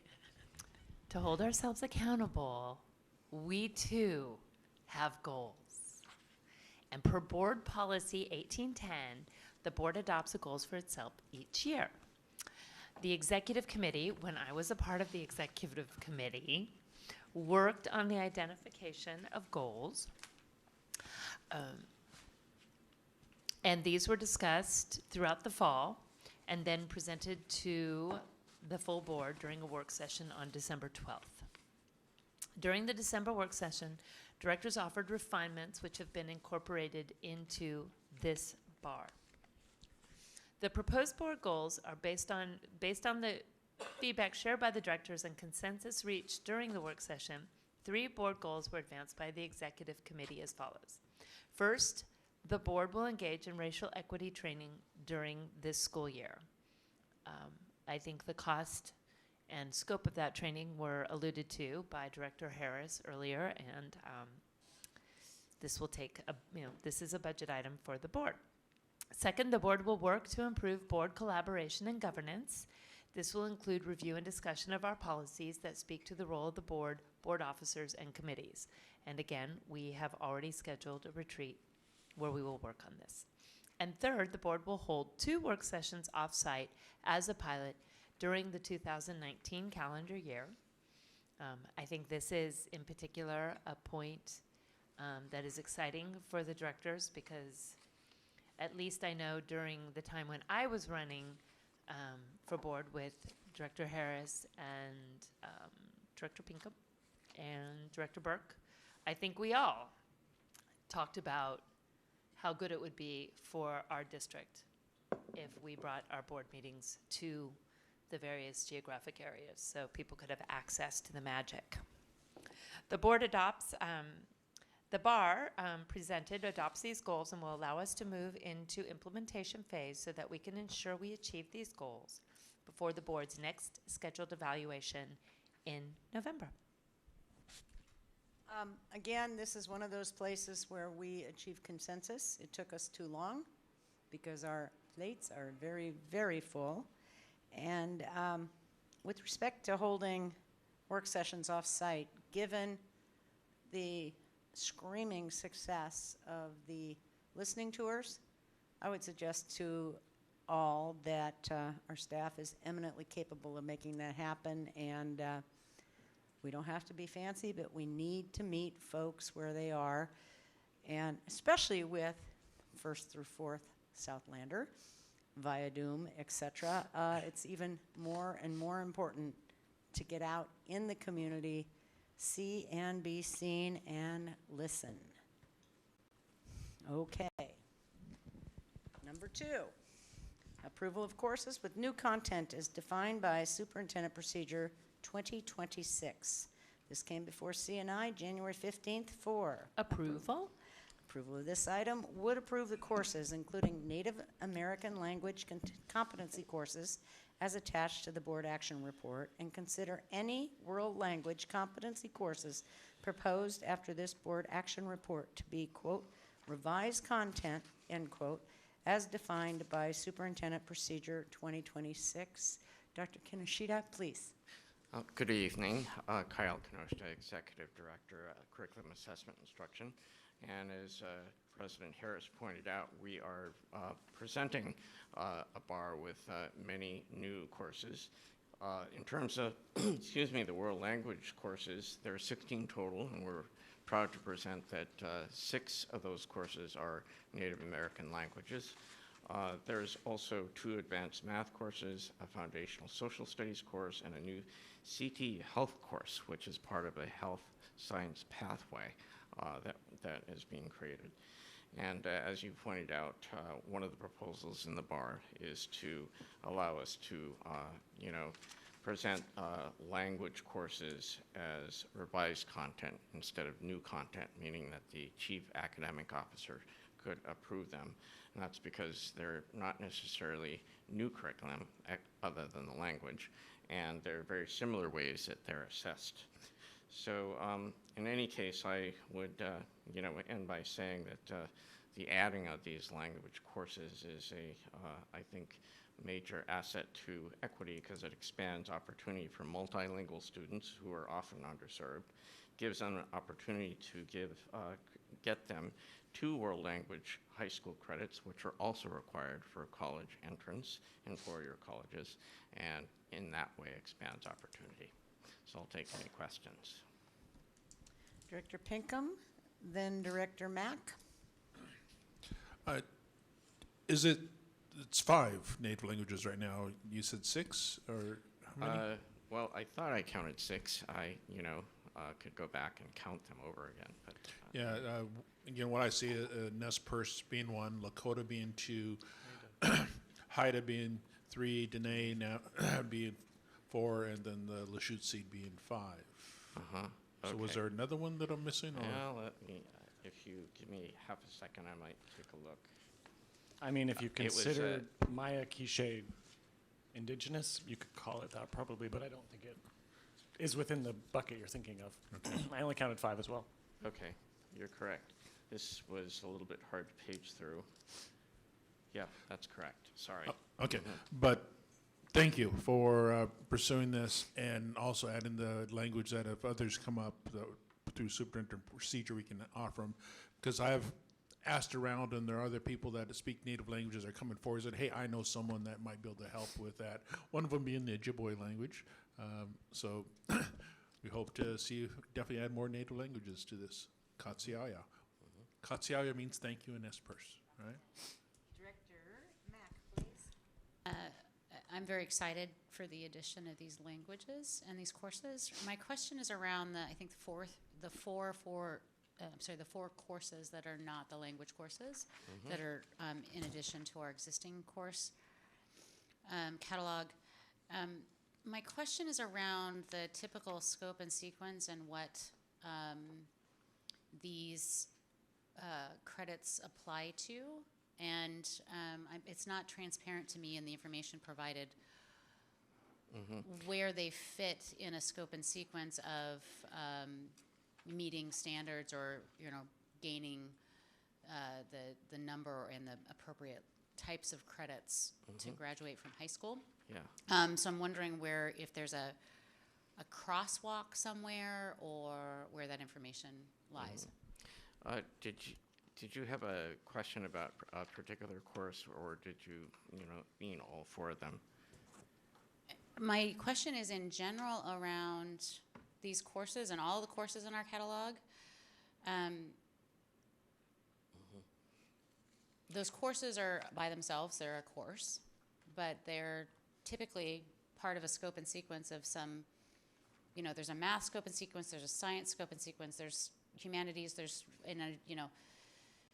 is that mapped out somewhere? Is there a crosswalk for our entire course catalog of where courses fit in and what they apply to? So I need a humanities credit, you can take these 6 things.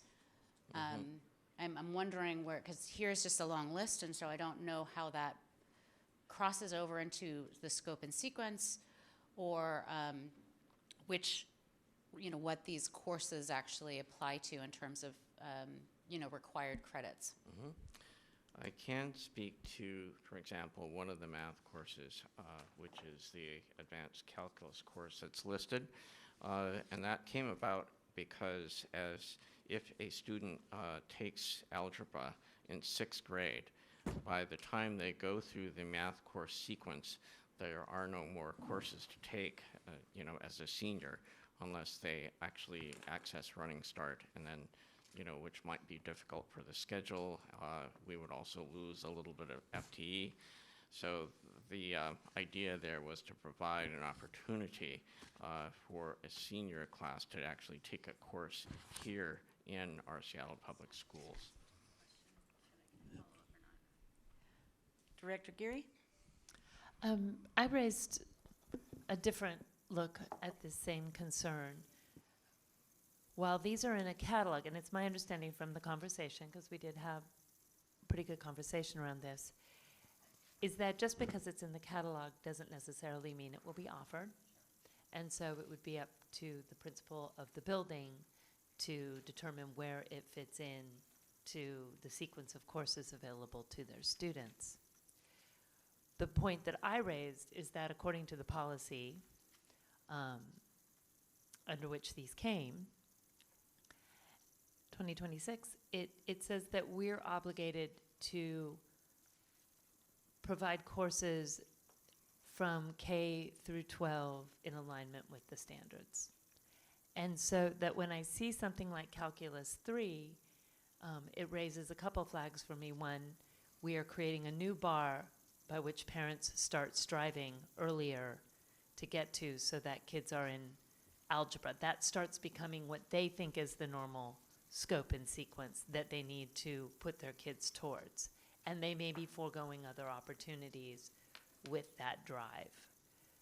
And while that may seem good, you can talk to somebody who works at the UW, perhaps, like Director Pinkham, and find out that, who also sits on my committee, and find out that that's almost like a red herring, because even if the kids take that course, they really have to do it all over again, and so they may have foregone an opportunity for breadth, and it doesn't really save them the time perhaps that they thought they were going to gain. I'm also concerned that it then creates a push within the school to not offer, because there's only limited rooms, teachers, so then it becomes dedicated to something that is outside the K-12 standards. So I have some concerns about our continuing to build up. It sounds good, it looks good on paper, it seems elite, but what are we sacrificing, and what are our kids sacrificing in order to get to this new height? It's just a question, I don't answer it. Director Back. I appreciate your comments and thoughts, Director Geary, a lot, because I think that's one of the challenges of just having a long laundry list of courses, but not as much clarification of what kind of the appropriate scope and sequences and what those courses are that we are, consistently going to offer and provide that breadth of. So I guess I'm advocating that we do the work to actually map that so that we know and have some consistency across our course catalog. Other questions, comments, concerns? Director Pinkham, since you've been called out. Yeah, since my name was mentioned here. Not in vain. Yeah, I brought this up in the C9 meeting. Calc 3, again, there's good and bad. One being that if our students are seeing that acceleration, Rick Burke brought that out, are we trying to accelerate our students versus trying to advance them? Can become a risk that students, I'm going to try for Calc 3 and quickly go zoom through Algebra 1, Algebra 2, boom, okay, now I'm in Calculus by my sophomore year, Calc 2 by my junior year, and then if we don't have a Calc 3, they're taking something else their senior year because they ran out of math. And then for us, for universities, that if a student wanted to go to that needs calculus, they usually end up, oh, God, it's been a year since I had calculus, and where do I start out again? So that's where it's kind of good that we at least maybe have that option on the table that they could fill in that gap. But then there is the drawback: are they going to now trying to strive for that Calc 3 as fast as they can, and they're not developing the skills that they truly need? So yeah, they're good and bad for this. But right now with the situation that I'm in, I see this kind of filling in a gap that we may need for those students that are going to probably get in Calc 2 in a sense by their junior year, and having something they can keep their Calc skills and algebra skills. Note that students, algebra is where you really suffer the most when you get to college because you forget those skills. But thanks, appreciate this. And Dr. DeBacker, you're listening. You hear where we're going, and I'm sure you'll hear more. Superintendent, please. I know we had talked about fiscal note on this, and so this is sort of, I know we're starting conversations around this, and I'm in no way advocating that this should not pass, but I'm starting to pose questions as these come forward to you, because even though it says that there's no cost or a neutral cost, I believe even a competency assessment would cost money. And so just know that those are the conversations I'm starting to have with staff before they get here. And build a more robust fiscal note so you guys can have more information as they come forward. And so that was our first conversation about this. But so there will be more of that as it comes forward. And it will make us all better. Thank you. Okay, number 4, BTA 4, award contract number K5105, bid number B10819 to Axe USET Construction, Inc. for the relocation.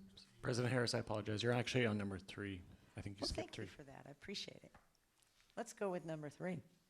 Approval of post-consumer food waste compost collection services contract, bid number B09812, to be awarded to Cedar Grove Composting. Came before Ops January 10 for approval. Approval of this item would authorize superintendent to execute a contract with Cedar Grove Composting covering the period from March 1, 2019 to December 31, 2020 in the amount of $242,164.35 in the form of the draft agreement dated March 1, 2019, and attach the school board action report with any minor additions, deletions, and modifications deemed necessary by the superintendent, and to take any necessary actions to implement the contract.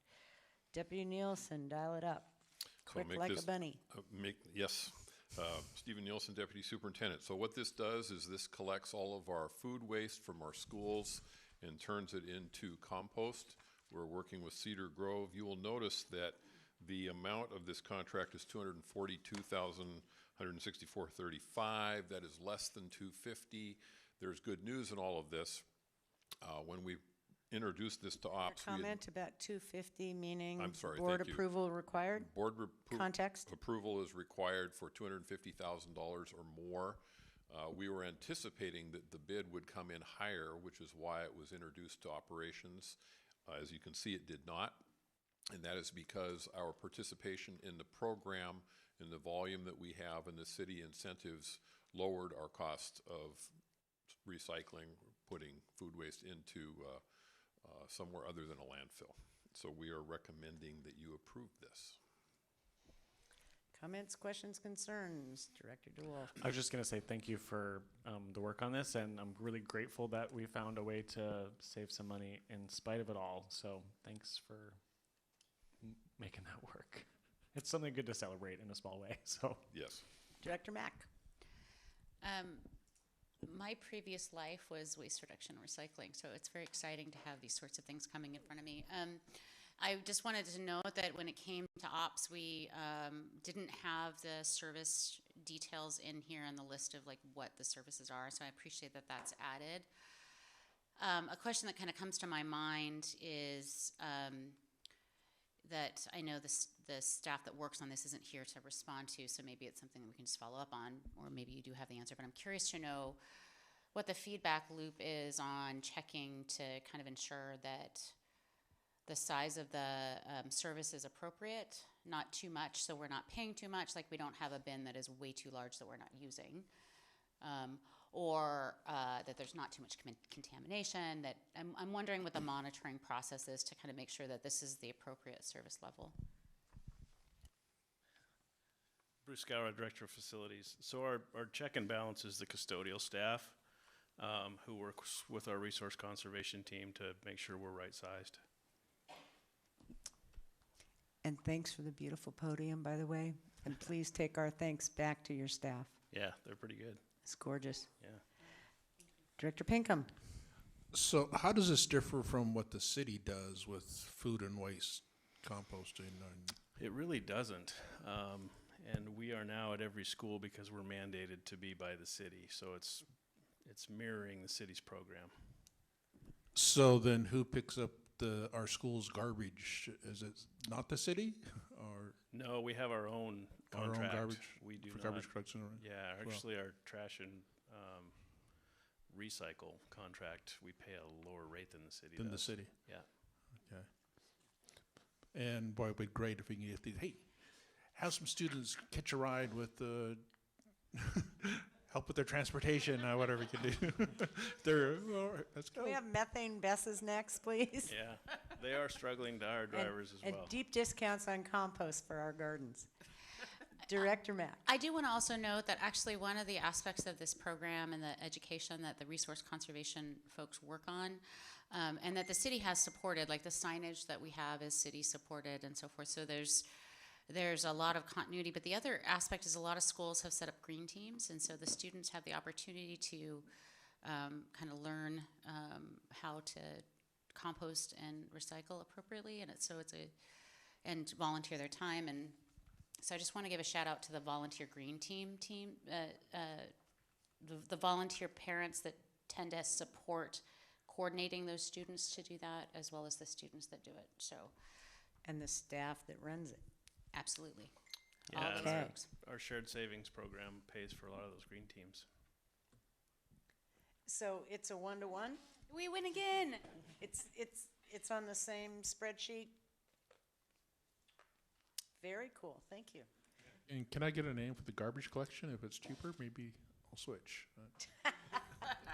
Okay, number 4, BTA 4, award contract K5105, bid number B10819 to Axu Set Construction, Inc. for the relocation and set up of portable classrooms at multiple school sites. Came before Ops January 10 for consideration. Approval of this item would provide authorization for the superintendent to enter into a construction contract in the amount of $319,821, including unit prices plus Washington State sales tax for the relocation and set up of portable classrooms at multiple school sites. Take it away, Deputy Nielsen. Stephen Nielsen, Deputy Superintendent. This is introduced as a earlier action item than we have done in the past in order to move portables as needed in a more timely fashion. We often have difficulties with transportation, et cetera, on these. This is for moving portables only. We already own the portables. It's estimated we may need as many as 10 to address capacity needs in various buildings. And this allows us to do so at an average cost of somewhere between $32,000 and $38,000 per portable. The city only allows us to move one portable per night, so there's a lot involved and et cetera to have this happen. And so we are asking for your approval. And perhaps our I'm new trying COO can help us with that. Perhaps he can. He knows where all the bodies are buried down at City Hall. That's right. And I want to say again, last year I asked to be on one of those portable crews because to me it is fascinating how we move things around this town. So I'm putting my bid in again. It's a matter of public record. Number 5, BTA 4, award construction contract K5104, bid number B12841 to blank for the Franklin High School window and door replacement project. Came before Ops January 10 for consideration.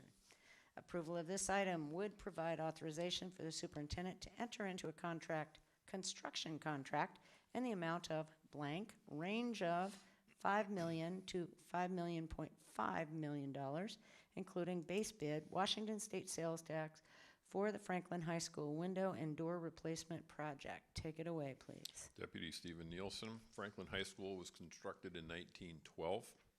It was remodeled sans changing the windows in 1990. Therefore, the windows are from 1912. It is a cold, drafty building, and this would authorize replacement of those windows and many exterior doors. This is actually addresses a first round of contracts where the forms were not filled out correctly, so we wanted to ensure that the process met all requirements of public bidding and providing a clean acceptance on our part. So that is why the numbers are not filled in, although I believe we're quite close to knowing what the real number is, and you can see the range there, somewhere around $5 million. Questions, comments, concerns? Director Geary, please. So this is a little bit for Chief Potesta, but when I believe I attended this ops committee, and when I reviewed the language in the bar, I found it confusing. And it goes back to something that I've asked for, which I want to see when we do these big projects. I want a little historical context for them so that we and the public will know, when was the last time we replaced the windows, we replaced the roof? And during that conversation, it was made clear to me that the windows in question are original windows that we're replacing. But the language in that historical piece doesn't make that clear, and that was to be cleared up, and it is not cleared up. It still says that there was a remodel, a major modernization in 1990, and it still says that there was additional work done in, I believe, 2002 or somewhere around there. But it doesn't reference the fact that what we are replacing are the original windows. And so it would lead one to believe that we are replacing, that windows have only lasted since 1990. And I think people would expect windows to last longer given the amounts of money that we spend on them. So it's just an additional clarification that I'd like to see in the bar before it becomes a final piece of our history. And then for future reference, keep an eye to that, because that, I think that helps the public understand, you know, where and how we are spending our money. Chief Podesta, can we get those red lines before action? Thank you, sir. Okay, and on that happy note, we are adjourned at 8:17 p.m. Thanks all for being here. It's an honor, it's a privilege. We're doing good work, and a whole lot of it is really hard.